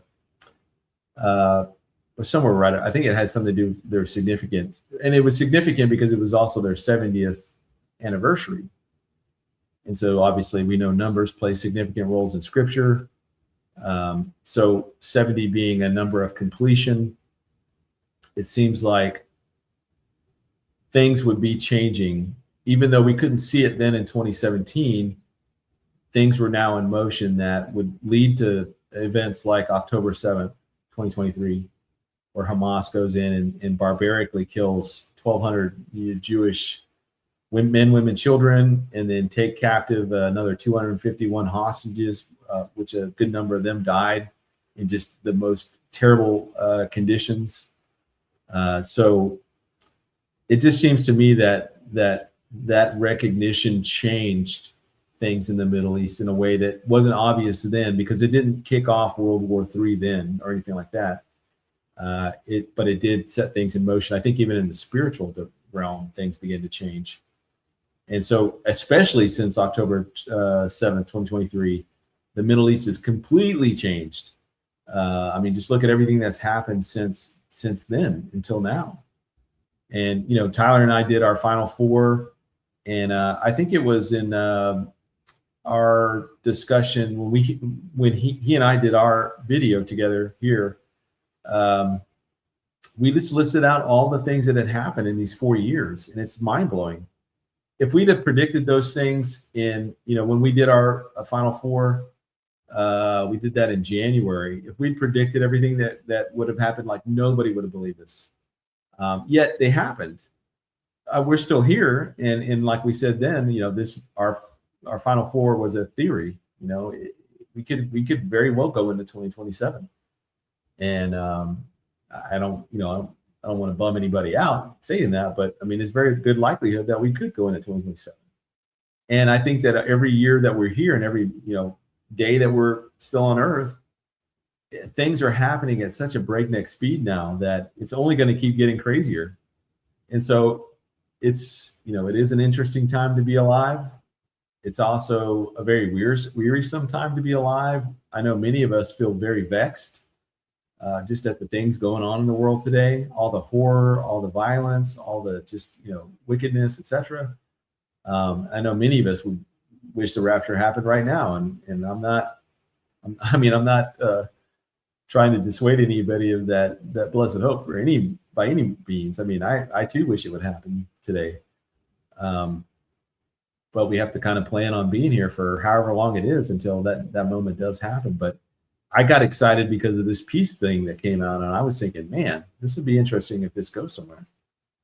Now, ultimately, I do think that Iran, once they're defanged, as they call it, will be brought into some type of an agreement with Israel, and whatever government takes over after the IRGC is done. I personally don't. I think what's happening here in Iran is that you have on the political side, and maybe even with like half the mullahs are saying, hey, we have to make some kind of deal just to preserve. If we don't, we're all dead. The Trump's going to bomb us all to nothing. And so you have the one semi-sensible side trying to make some type of negotiation, which we know that the Iranians, not the Iranian people, but like the IRGC and Khomeini and the senior mullahs, that they have no intention of keeping these things. But they were also master negotiators as well, and they're very good at delaying things until it's most advantageous for them to give a decision. And in this case, they want to try and make Trump drag it out as long as they can, because midterms is coming up. People are already tired of the high gas prices around the world. I mean, the UK and other places, I mean, gas is like triple what we're paying. Even in California, that's tripled than that. So a lot of places in the world are very much hurting because of the Strait of Hormuz being closed, or the back and forth on it, or whatever. So all that to say is that I get excited about peace deals, and I'm curious as to see what comes of this. But I think that the politicians in Iran are basically trying to save themselves by making a deal. Yet you still have the hardline IRGC 12ers, the Shia 12ers, who think that this is exactly where they need to be and doing exactly what they need to do to bring about the Mahdi. And so, I think nobody's really running that country. I still don't think that Mokhtar Khomeini or whatever, the new Ayatollah, I don't even know that. It could just be some general that's reporting all this stuff from him, because we haven't seen him yet.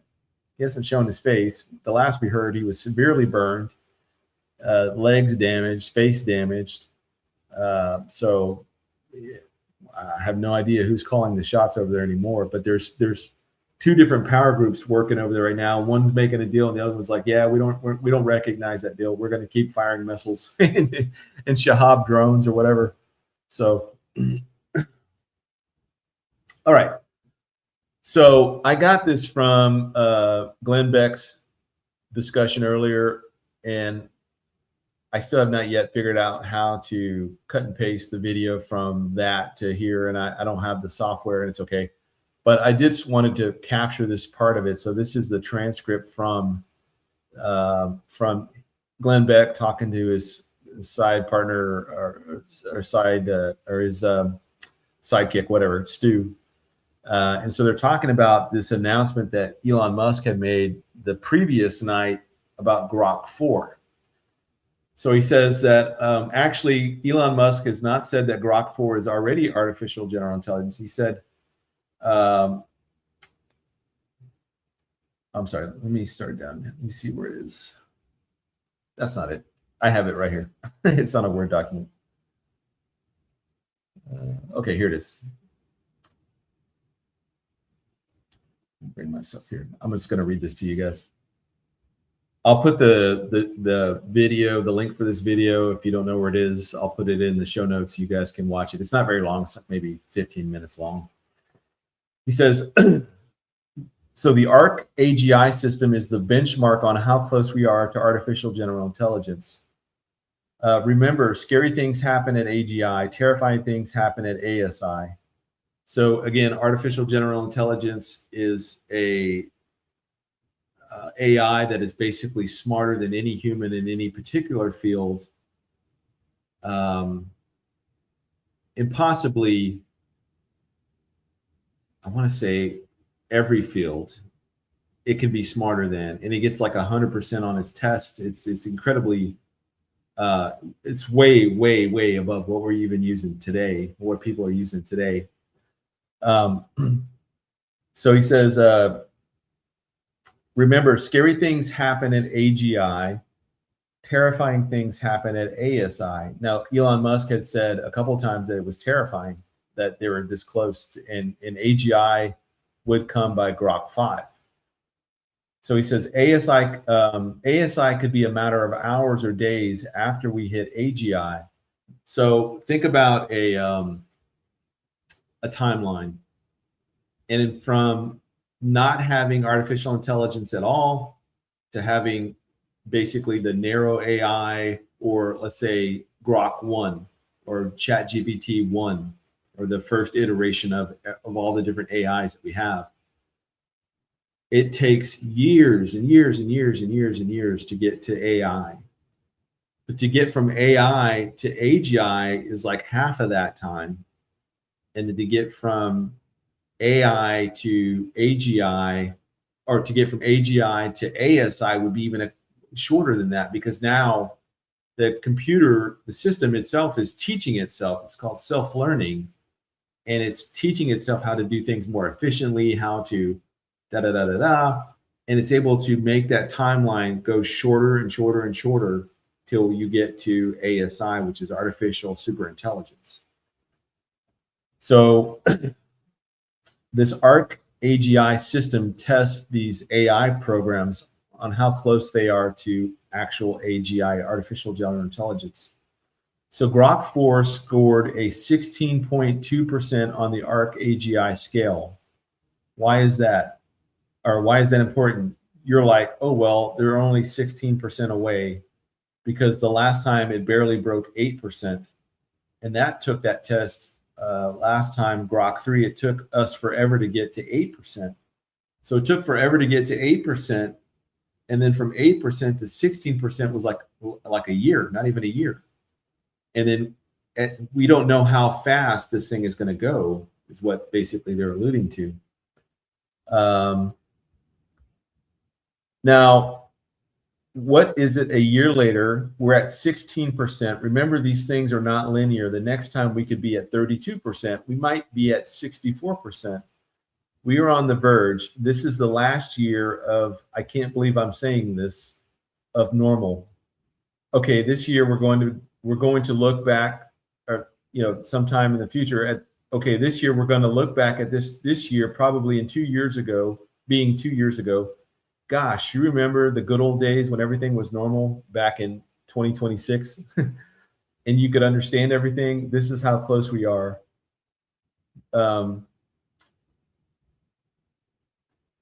This everything you and I talked about last night, Stu, about what we're doing in January, does make it even more critical that happens. I'm going through some of their sidebar conversation here, trying to skip over that. So now Grok 4 is not true AGI yet. It lacks the full autonomy and generalized reasoning of a human mind, but it is the closest that we've ever come. It's a system that can adapt, innovate at a level that outpaces specialized AIs by a wide margin. And this is a milestone. This is not a destination, but it is something that should jolt everybody awake. So here's what's coming in the next 6 months. By December 2025, or so this was filmed obviously last year, that this Christmas, he believes that Musk will drive through his breakthroughs in material sciences. In other words, imagine a brand new alloy that's lighter than aluminum, stronger than steel. It revolutionizes aerospace and everything else. Or is a drug that halts Alzheimer's progressions tailored to a patient's DNA. Grok will drive breakthroughs through material science. So put a brand new materials that nobody ever thought of, pharmaceuticals that we never thought could be made, and chemical engineering putting together chemicals that no man has ever thought. That's going to happen. So I think that this year, so this is going to be at the end of this year that they are talking about this all happening, because this was filmed back in December. And so this is talking about the end of 2026. Maybe even a little bit into 2027, but it's moving at such a fast pace now that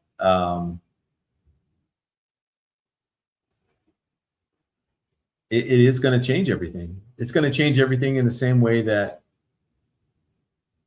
smartphones changed things. Now, even with smartphones, things didn't change instantaneously everywhere all the time. But I mean, if this thing is creating new materials, it's creating new pharmaceuticals, it can solve the, carbon, climate, whatever issue that environmentalists want to tax all the carbon, etc. You could solve so many problems with this thing right out of the bat. Now, for all the pros that it does have, there's also a lot of terrifying constraints that are like, yeah, we shouldn't do this. This is like Frankenstein stuff, right? We're kind of crossing that barrier into that. Okay, so anyways, I'll put that video in there. You guys can, or put the link on there. You guys can watch that. And it's just fascinating to me that they're not saying that it's AGI yet, but it is closer than we've ever been to AGI, essentially. Now, I wanted to talk a little bit about the occult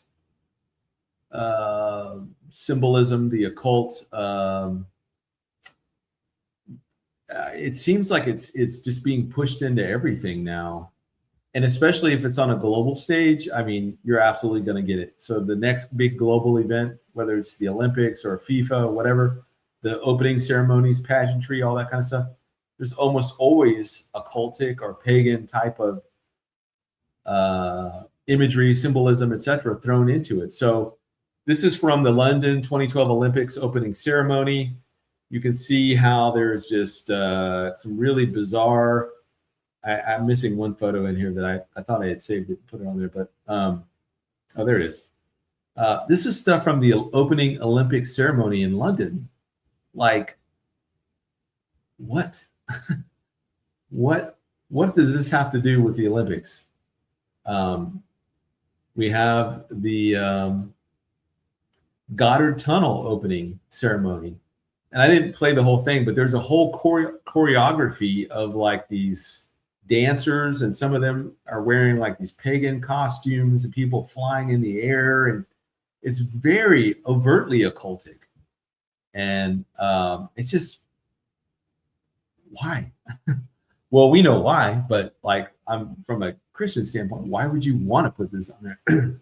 Who thought this was a good idea?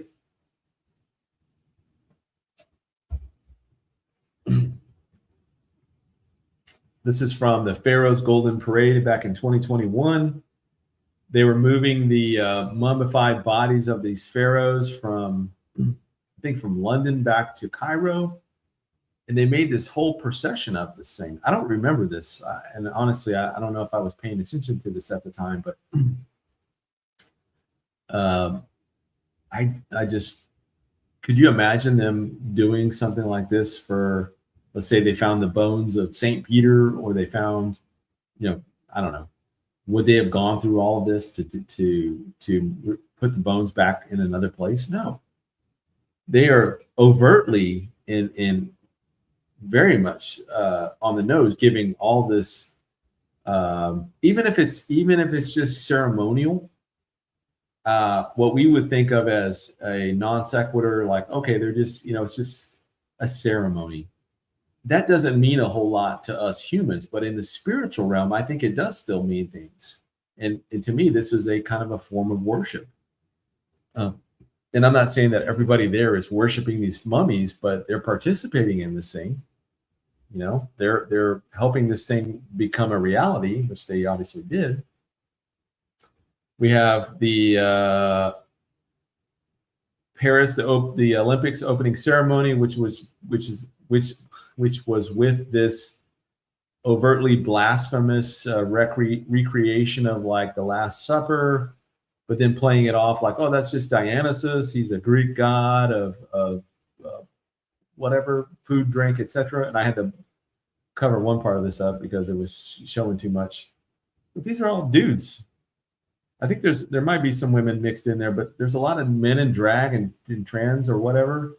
Like, why? This world is lost its ever-loving mind. This is from the Milan Cortina 2026 Winter Olympics opening ceremony. And this reminded me a lot of Biden. When Biden was giving one of his speeches and it was all like red light behind him. And it was very like 1984 Orwellian, like whoever thought that was a good idea, the optics on it were not very good. The same with this thing. This thing looks evil, like satanic. The fire, the red lighting, the geometric staging, abstract choreography, etc. Oh, you guys are not seeing the pics. I'm so sorry. I am a total knucklehead. Let me see.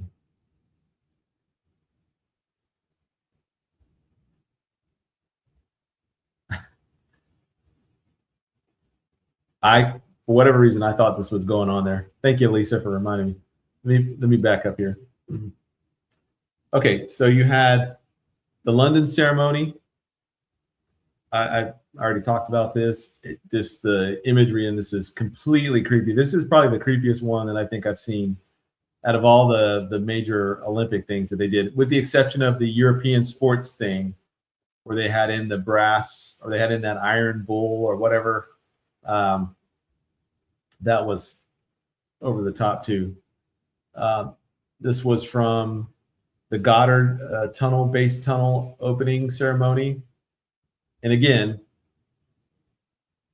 major ceremony, leaders of European nations, they're there. Many of the leaders there.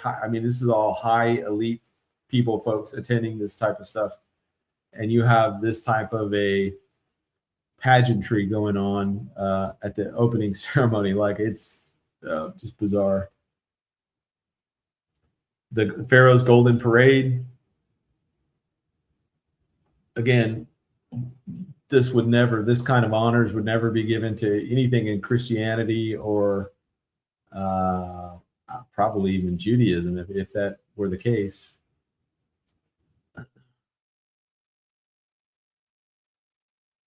The Paris 2024 Olympics opening ceremony. This was with the Last Supper kind of recreation with trannies and I guess there's some women in there mixed in there somewhere. I thought there was even children in there, but I'm not 100% certain. And then this is the Milan Cortina 2026 Winter Olympics opening ceremony. So again, the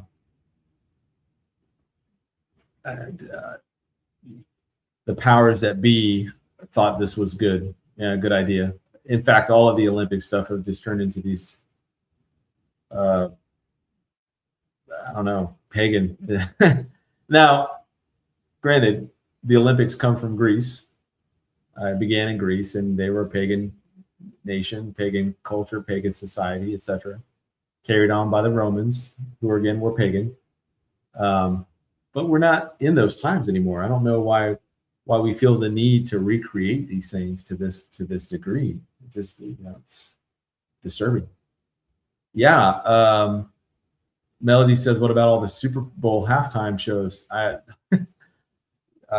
that would be that too.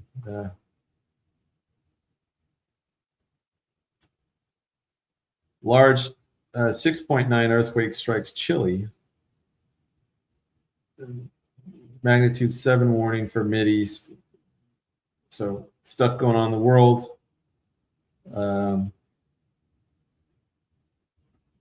Okay, so I think that's it for my slides. Any closing thoughts that I have on this is that it seems to me that right now science is getting to the point where it's starting to tap into the supernatural realm, a paranormal, whatever you want to call it, to access things. And we are now giving ourselves, we're coming back to that Tower of Babel moment where we're able to seemingly open portals, whether we're talking about opening portals in CERN or in our minds, or even through quantum computing, the way that we get information through quantum computing. Yeah, I think we're getting very close to the end of this time that we're here. I don't know how much longer this will go on, and this stuff seems to be, again, we're kind of plateaued, and we know that it just takes one thing to kind of change that trajectory, going from being kind of leveled out to now being exponentially moving and accelerating at a pace that is beyond anything we can kind of keep up with. Even the people that understand quantum computing, even the people that understand a lot of the sciences that are now kind of emerging out of all this, they don't understand it. The folks that are making AI, whether you're talking about Claude or Grok or ChatGPT, they all kind of say the same thing. I think it's Mark Andreessen and Elon Musk, Sam Altman, and the other guys that involved with the development of AI. They all kind of have the same answer, where it's like, we're either going to make the world a utopia, or we're going to make the world into the world's worst dystopia. And we have no idea what happens after ASI. So that's why they call it the event horizon, because beyond that, they can't see what happens. And that all ties back into, we're creating this thing that is infinitely more powerful than we are in terms of understanding, knowledge, access to the world.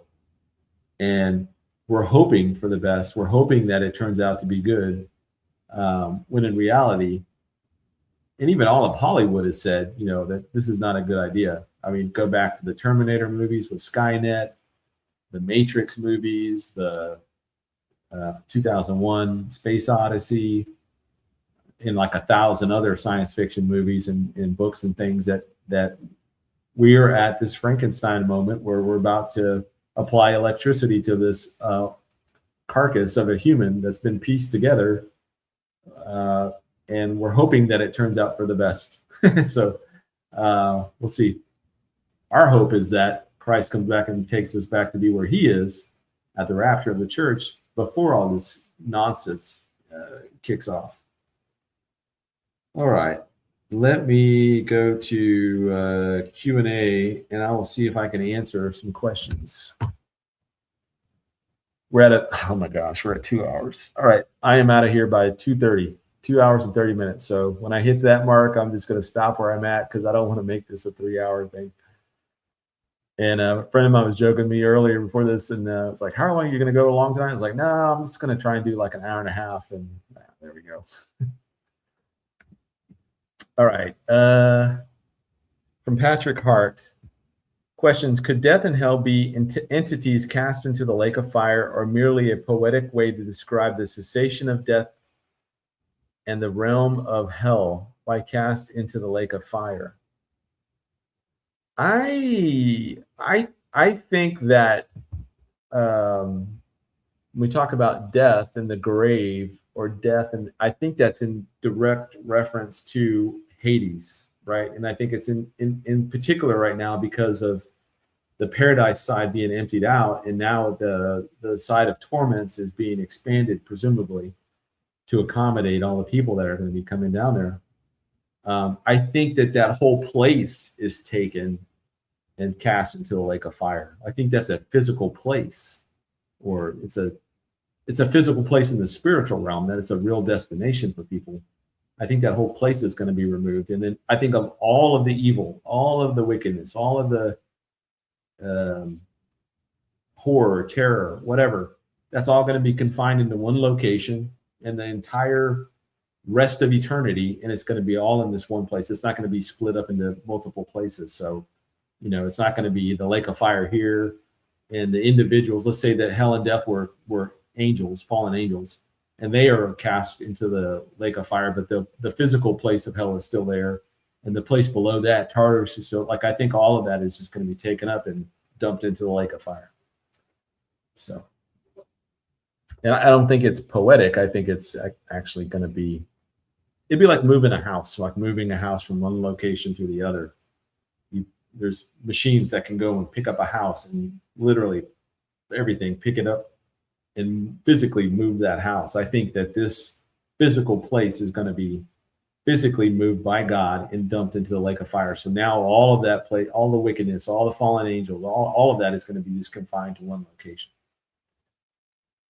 From Melody Phillips, question: since Jesus had scars after his resurrection, what's your thought about our scars, tattoos? Will they remain visible? I don't think that they will. I think that his scars will be the only scars in heaven.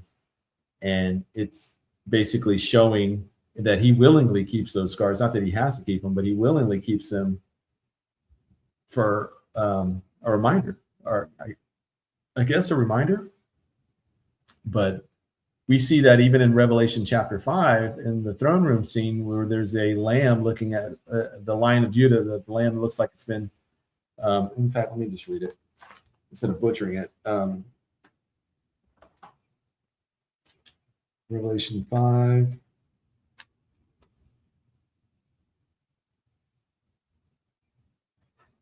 Verse 5, or starting in verse 5.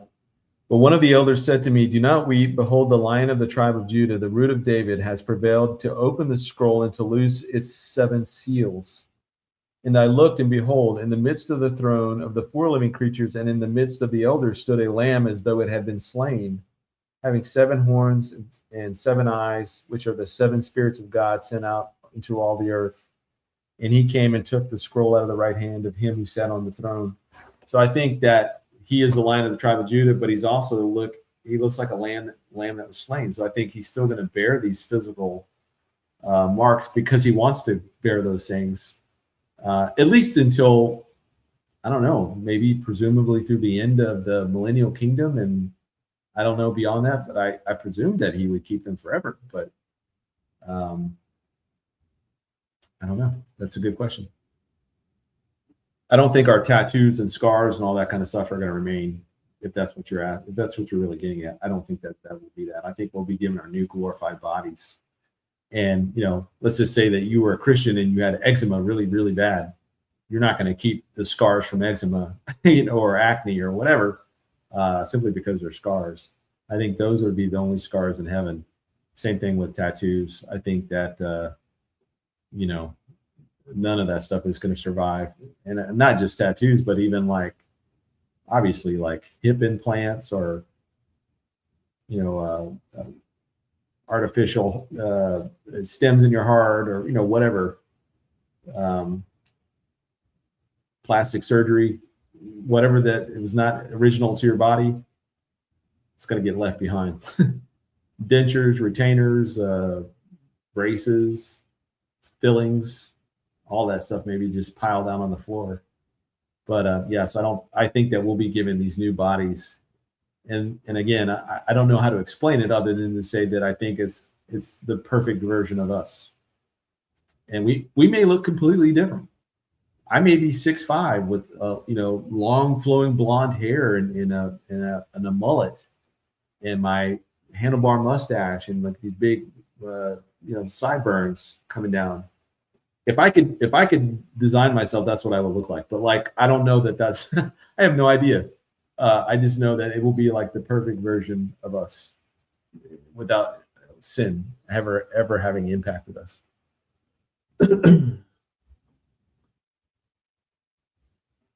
Okay, from Gary Turner.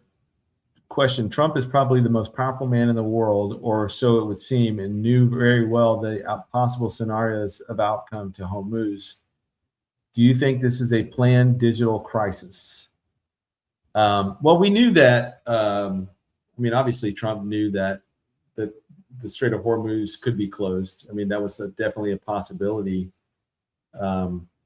because we've dealt with the Houthis for all this time.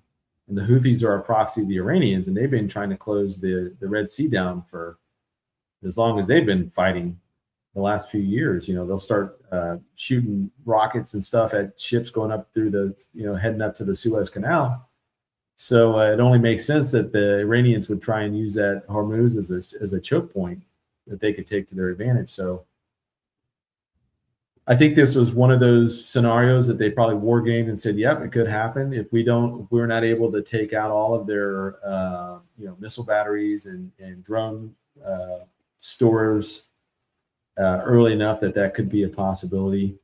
The whole blockading their blockade was in my opinion, kind of a touch of masterclass to make Iran. If Iran's going to make the world feel the pain of no oil, or the strait being shut down, then they're going to feel that pain just as severely as everybody else is, and even more so, because at least in Saudi Arabia they have the ability to ship their oil over land through pipelines out to to their western coast.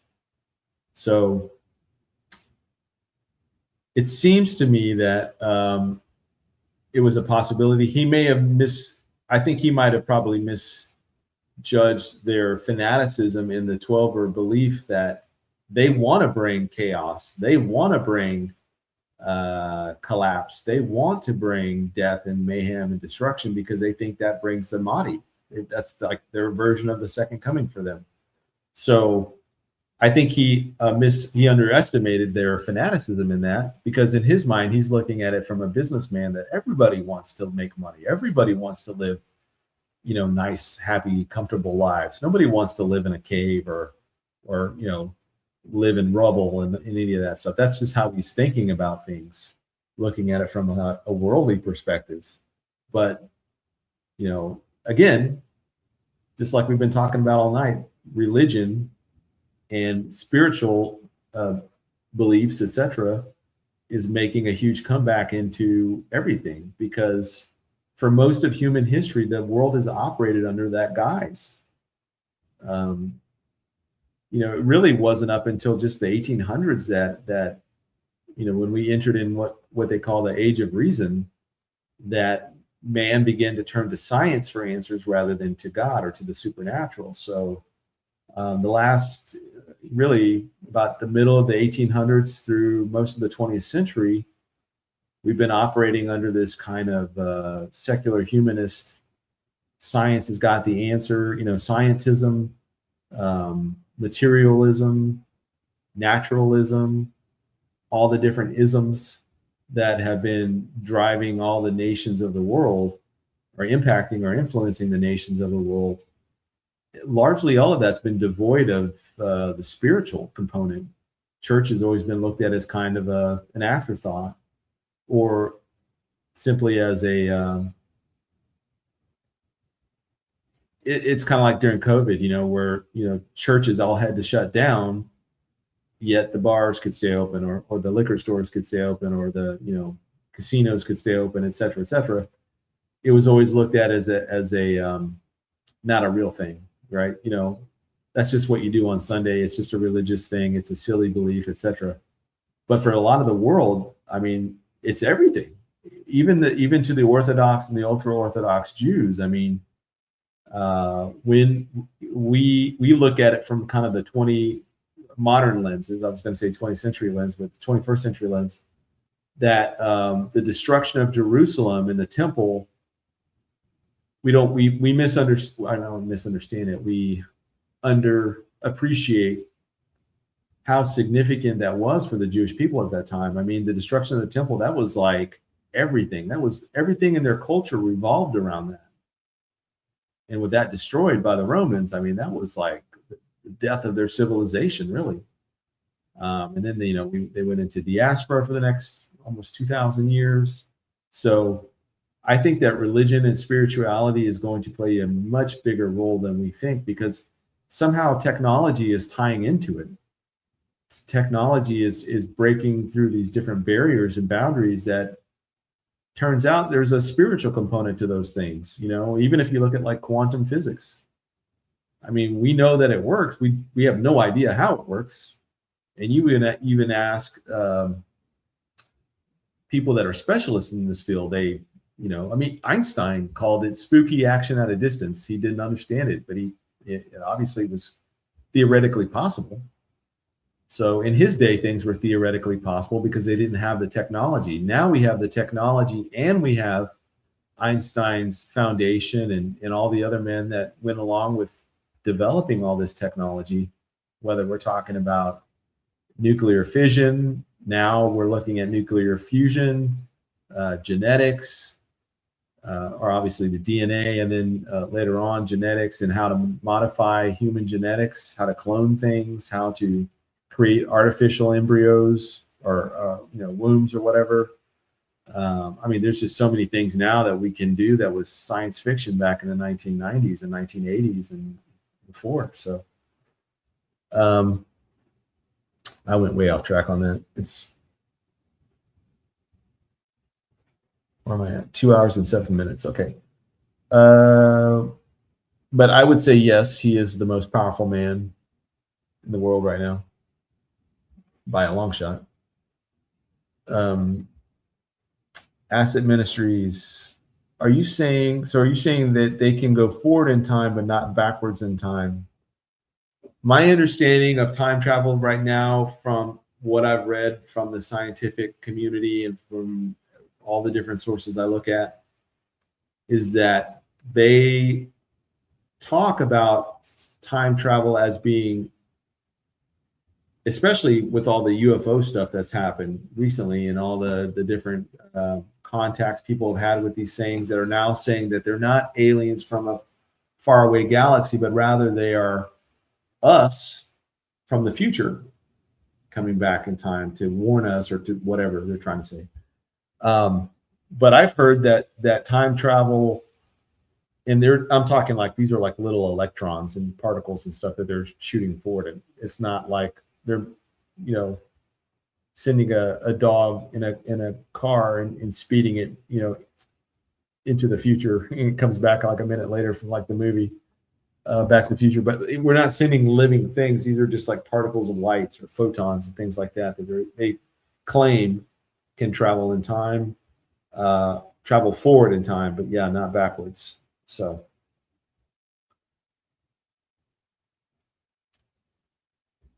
for sure, I've long believed that God is the sole proprietary controller of time, right? Of time travel.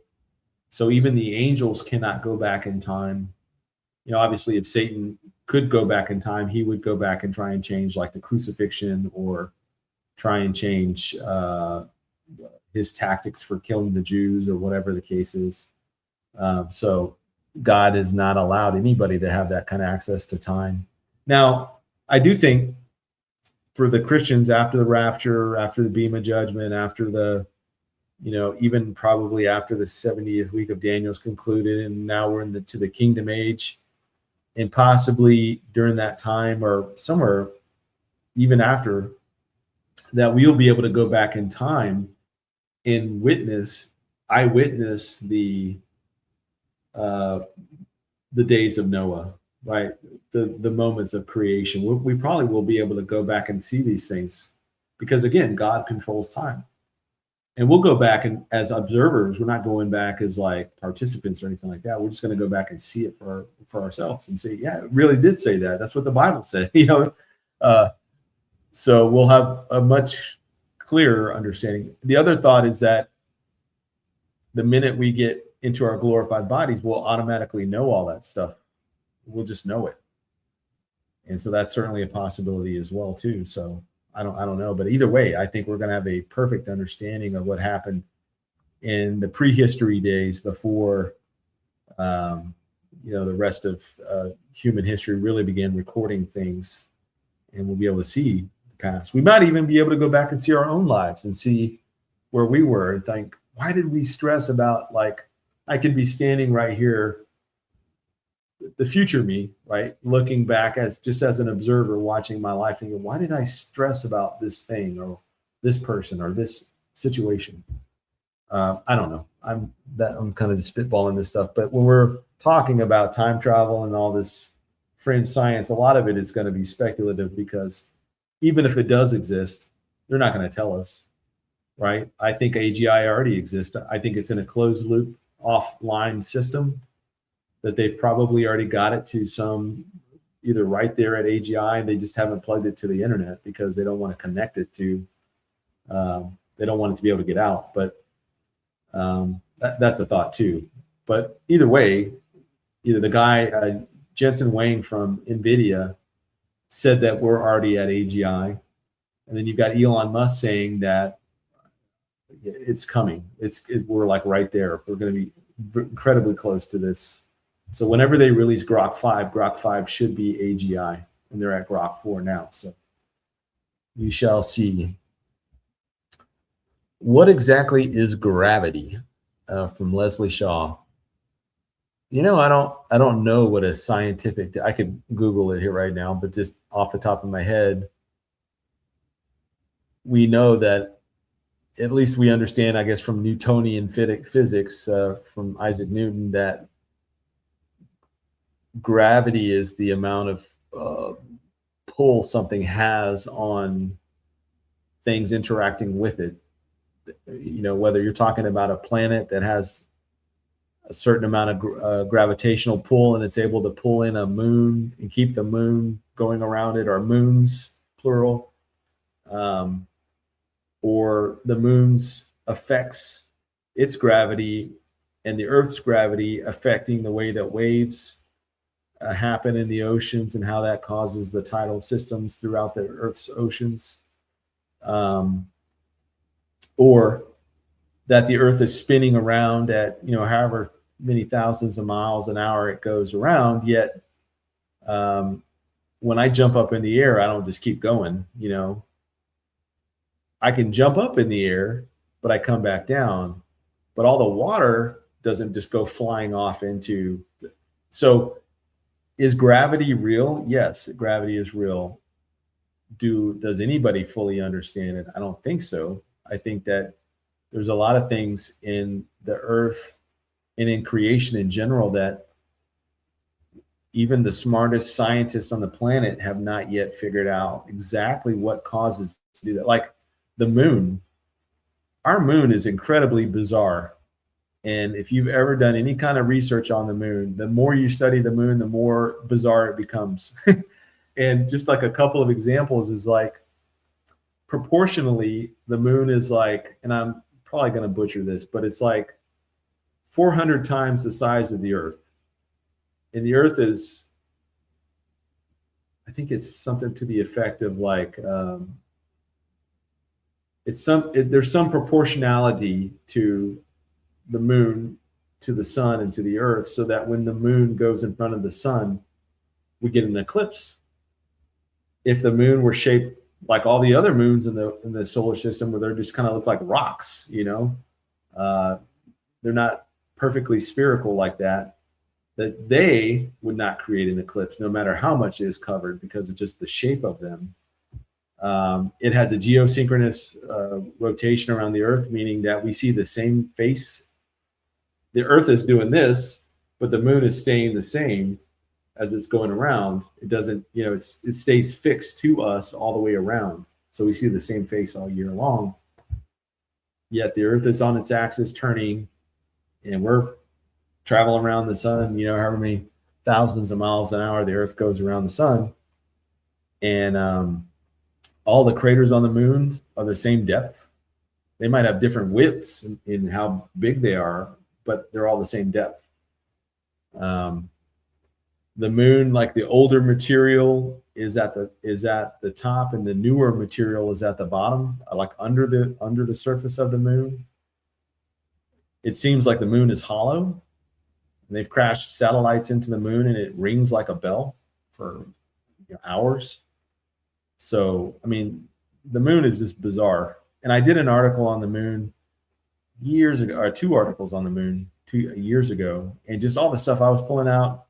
Every one of these scientists, these are guys that have spent most of their adult life studying the moon, and they kind of come to the conclusion that the moon is not real.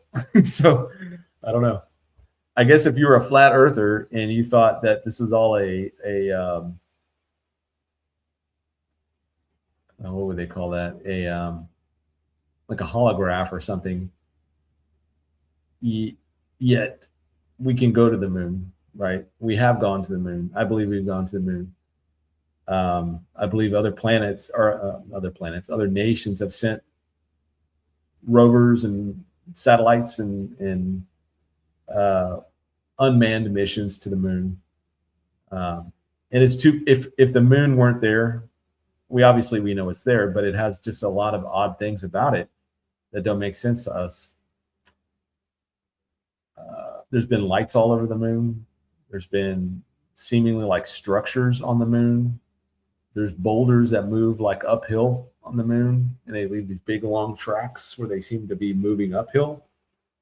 So there's just a lot of bizarre stuff that happens with the moon, but I think it's real. I think God intentionally created it to do exactly what it does, which is to help stabilize the Earth's tidal systems, among the other things, right? God says he created the sun, moon, and stars in Genesis chapter 1, the 4th day. So I think that the moon is real. I don't think it's fake, but it certainly, from our standpoint, the reason it seems so weird to these secular scientists is because they're not looking at it from a creation perspective. They're not looking at it as a divinely omniscient, omnipotent being, creator being, actually created the solar system and the universe, etc. They're looking at this as it's all accidental. That it's so we live in, they call it the Goldilocks zone. We're just far enough from the sun so we don't get scorched, but we're not that far. We can still take advantage of the heat and stuff and light that the sun provides. So they're looking at this from a very humanist perspective. And for them, the moon is incredibly bizarre. I would say the moon is bizarre, but that's how God created it, and it does exactly what it's designed to do. So, it's just basically where's your starting point? If you're starting from the universe is an accident kind of perspective, then yeah, I mean, it makes it even more the bizarre, and it doesn't seem like, it seems very much intentional. That's intentionally put there, rather than how we would say, yeah, it was intentionally put there by God. It's not some type of a alien, spaceship, Death Star, or whatever. God intentionally created it and put it there for that particular reason.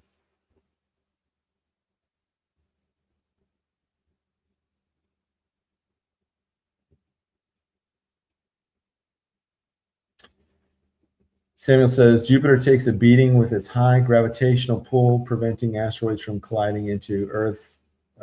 Look at a Shoemaker levee that struck Jupiter in 1994. That's right, yeah. And Jupiter is like the shield, kind of, in a way, for the inner planets. And I have a theory. I don't know if this is correct or not. This is just off the top of my head right now. But the asteroid belt that separates the inner planets from the outer planets, that was a planet. It used to be a planet. I think it was destroyed at some time past. No idea, maybe before creation, or when Satan fell, or some point. But there's a lot of cultures too that say that they remember a time when there was no moon. So I don't know how far back that would be, but I think Lee Brainerd is doing I think his discussion in Colorado, and I hope I'm going to try and catch this on the live stream because I won't be there at that conference, but something to the effect of like how the I'm going to butcher this. I think how the gods broke time. I think is how it's called, but talking about all the cosmic anomalies that have happened and stuff that we do have recorded in scripture, pairing that up with historical accounts of cultures and things and how they understood the sky and the cosmos. And a lot of them, I don't know enough about this topic to talk intelligently about it, but I think it was Derek Gilbert maybe does a lot of study on this, but there seems to be, I think it has to do with Saturn, that Saturn was a lot closer to the Earth than what it is now. But nevertheless, I think there was a planet that used to be a planet as the fifth planet between Mars and Jupiter and somehow got destroyed. And what we're looking at there now is the remnants of that planet. You're talking billions of rocks that form this asteroid belt, and certain places are more dense than others, but whatever, it used to be some type of a planet or a very large moon that was somehow destroyed at some time past. For Melody, question: have you seen the new Lego commercial on YouTube? It's deception regarding missing books in the Bible and interaction with angels. I have not. Lego commercial. You're talking about Legos, like the toy Legos?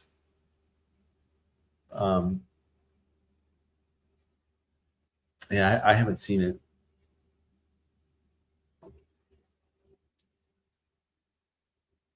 D. Sundin, Timothy Alberino has a great explanation for Planet Rahab asteroid belt. Yeah, he would be a good source for that. In fact, he's got a great video. This is a lot older video from him on this crazy technology. I'll link that. Let me link that too as well to the show notes. Let's see.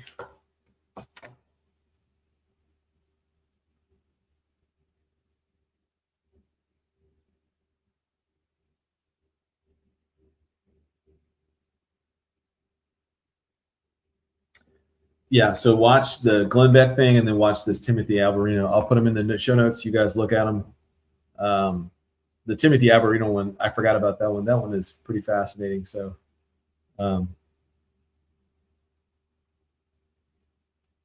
yeah, and Rahab, my understanding, Rahab is the only woman mentioned in Scripture twice in the New Testament and in the Old Testament. So in the Old Testament, she's mentioned obviously for her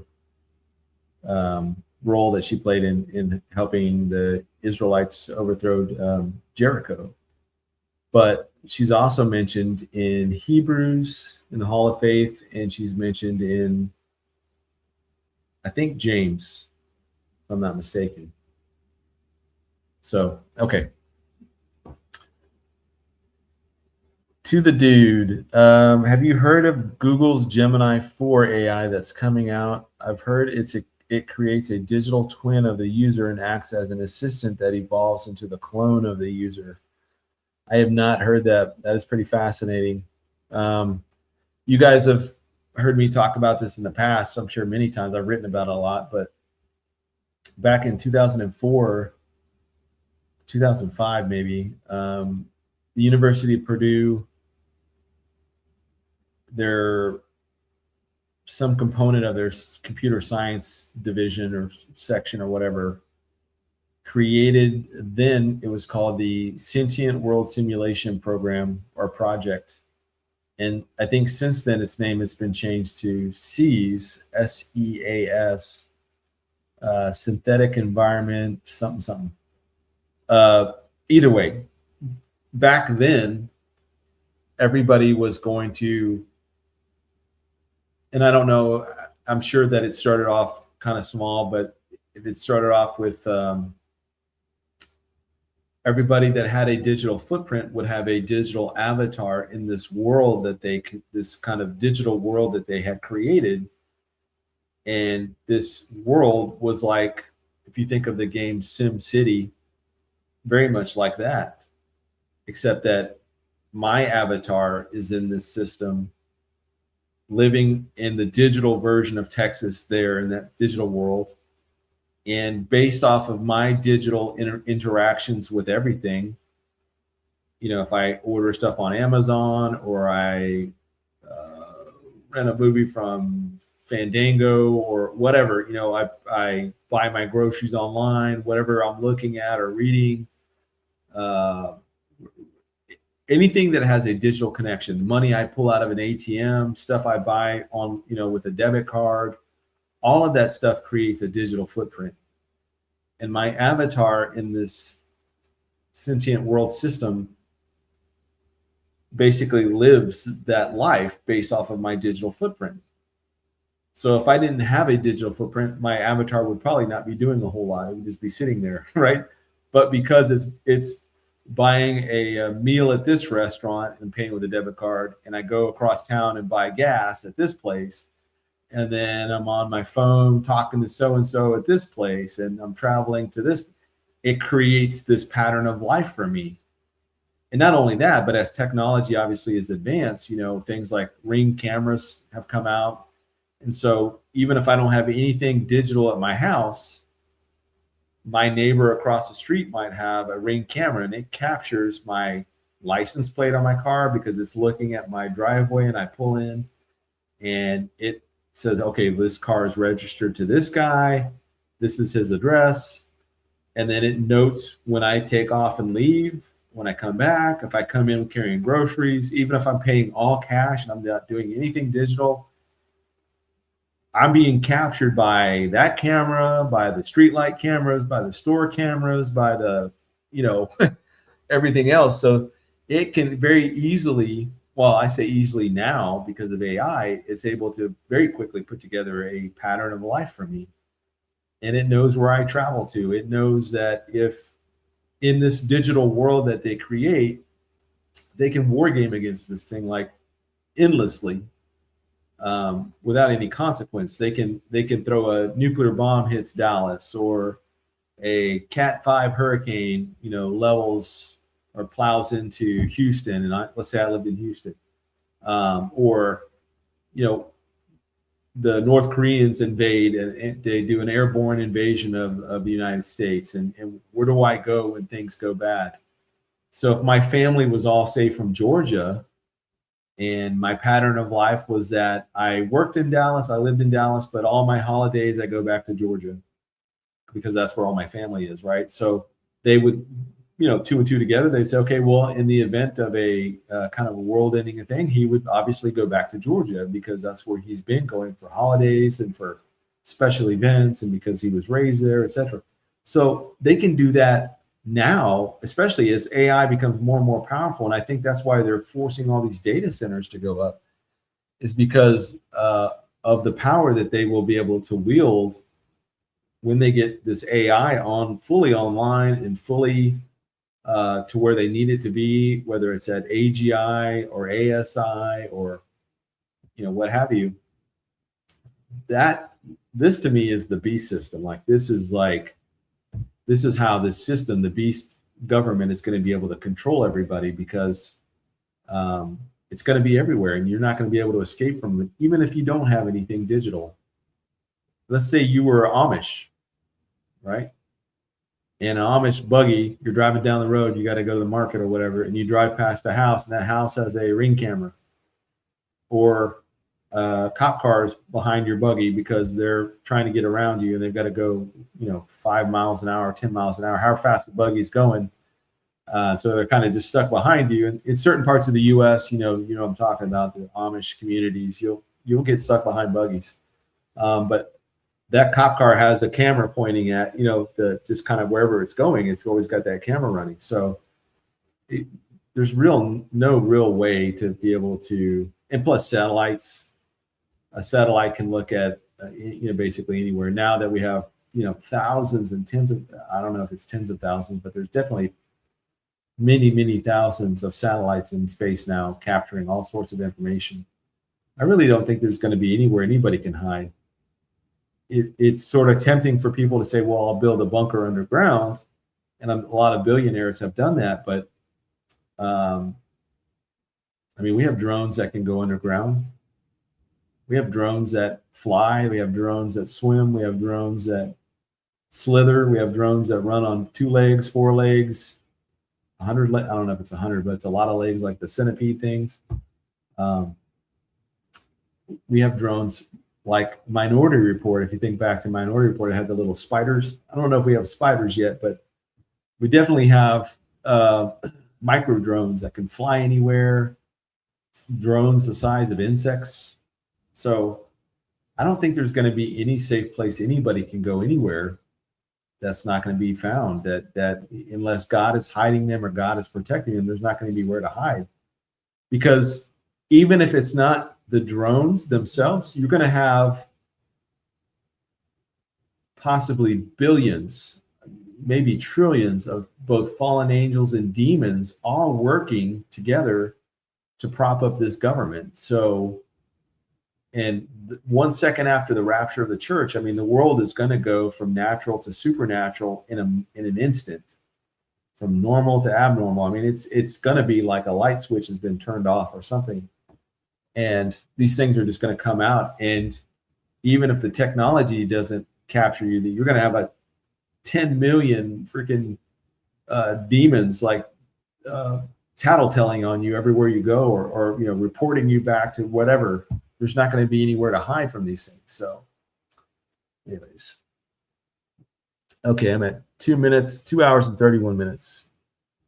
Okay, down to one last question. I'll just finish that. From Caligal, do you see human brains being more desirable than organoids, just as some countries use humans for organ harvesting? Yeah, I do, actually. I hadn't really thought about it, but it makes sense. Now, we know they go after the adrenal gland from young people. And honestly, I think that's why they kept the open border as long as they did, because they were, I mean, you got to think about how many kids and young people that were trafficked out of there into who knows where, and for probably not good reasons. So yeah, I absolutely think that there are groups out there that are doing this for money. There are groups out there that are doing this for money and like research. They're doing this for whatever. And ultimately, I think whatever the mark of the beast is, I think it's going to come from this type of technology. It's going to come from the human harvesting. It's going to come from all of this stuff that there's been cattle mutilations. All of this stuff has been the mark of the beast. Really will be the culmination. It will be peak technology. And it probably will be so desirable that people are going to be wanting this mark, like, I mean, more than anything else that they'll ever have wanted. It probably will give the bearer of this mark, it will probably give them some extended life. I think their body will be able to heal very quickly from taking the mark, because if it's this quantum dot tattoo that Bill Gates was patented, and he, it was explained of how it moves these nanobots and nanoparticles from this etching or whatever that's on this quantum dot tattoo into the nervous system, into your DNA, etc. It can help remove the stuff in your genetics, in your genome, that is causing you to be prone to cancer or be prone to Alzheimer's or susceptible to this or that. It's going to take and it's going to repair all those things. And I think that's why in Revelation 9, you see people that want to die and they can't die. What that looks like, if they've tried, I don't know. I mean, it could look like a zombie movie, but it could also just be that they're going to heal too quickly and they're not going to be able to die. So it's kind of like a Timu version of immortality, not like the immortality we're going to get, but the immortality that they can only get secondhand. And so they may still suffer the consequences of things, and they're not going to be able to die, like the sting of these demonic locusts that come out of the abyss. the pain lasts for 5 months straight. And let's say that it wasn't just one of those things stinging you or whatever. Say it's hundreds of them. Can you imagine being head to toe stung by these things for 5 months and you cannot die? I mean, it sounds very horrific, but again, I think the mark of the beast will be the culminating technology that all of this ends up coming into. And it could give the person a crazy high IQ. It could make you basically, I don't want to say immortal, but it extends your life out significantly. And all of these things, I think people are going to just, I mean, if they came out with something tomorrow and said, I mean, look, I mean, we can just take, what is it, Wegovy or the GLP, whatever. Hey, this thing helps you lose weight, man. People just flock to it. I mean, everybody's getting on that thing, right? And that's just to lose weight. Imagine something that makes you smarter, extends your life out by decades, and not just like you're older for decades, but like you are healthy, like 80 is the new 40 kind of thing, it's going to be able to do those things. It's probably going to connect you not just to your bank account and to your identity, but you may have direct access to the internet from your brain because of this mark. I mean, VR headsets, those will be a thing of the past. You won't need them. You can just see it in your own mind. So I honestly, I think it is going to be the crescendo, I guess, peak of the human technology will be encapsulated into this little mark. And the only downside is if you take it, you're damned forever in the lake of fire. So not worth it. Not worth it at all. Do not take the mark. The lake of fire is not worth anything this world can give you for even the briefest of moments. All right, so thank you guys for tonight. I know it was a lot, and again, I think we're just moving into this time where science and magic are becoming more and more blurred. The line between them is blurring, and this is exactly where we should be, I guess. If we're at the very end of all things, we're at the end of this age at least, then we should see this, and we should see Israel hosting a gay pride parade near the historic Sodom and Gomorrah. We should see UFO,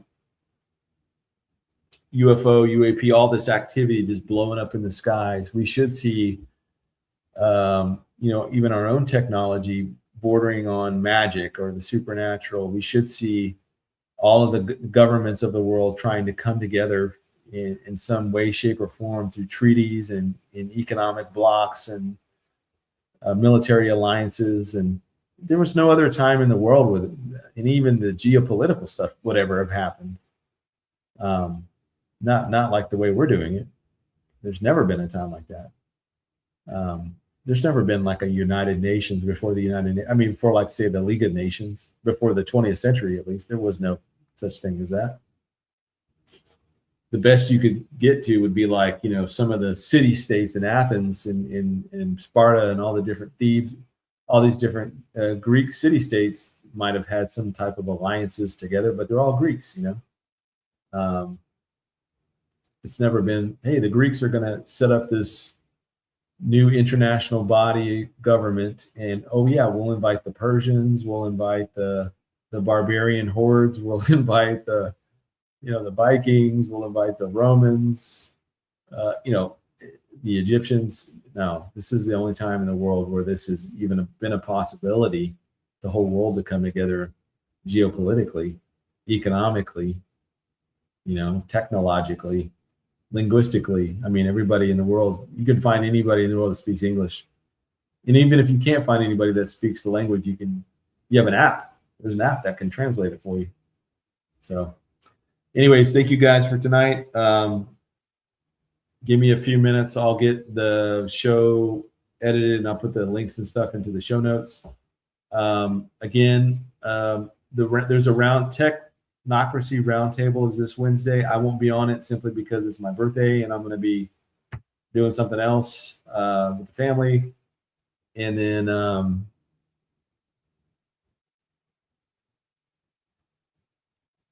this weekend I'll be down in Idaho, or up in Idaho, rather. So if you're up in the Idaho area, I will see you there. And if not, I'll do a live from probably my mom's house in Sandpoint. We'll see how the internet works there, but I'll be on with the dog-eared disciple, David Floyd. Looking forward to that. I've been wanting to do something with him for a long time. So, and I've just discovered him only recently, but the moment I found him, I was like, man, I've got to find a way to connect with this guy. So thankfully we've gotten that to the point where I can start having him on Monday nights.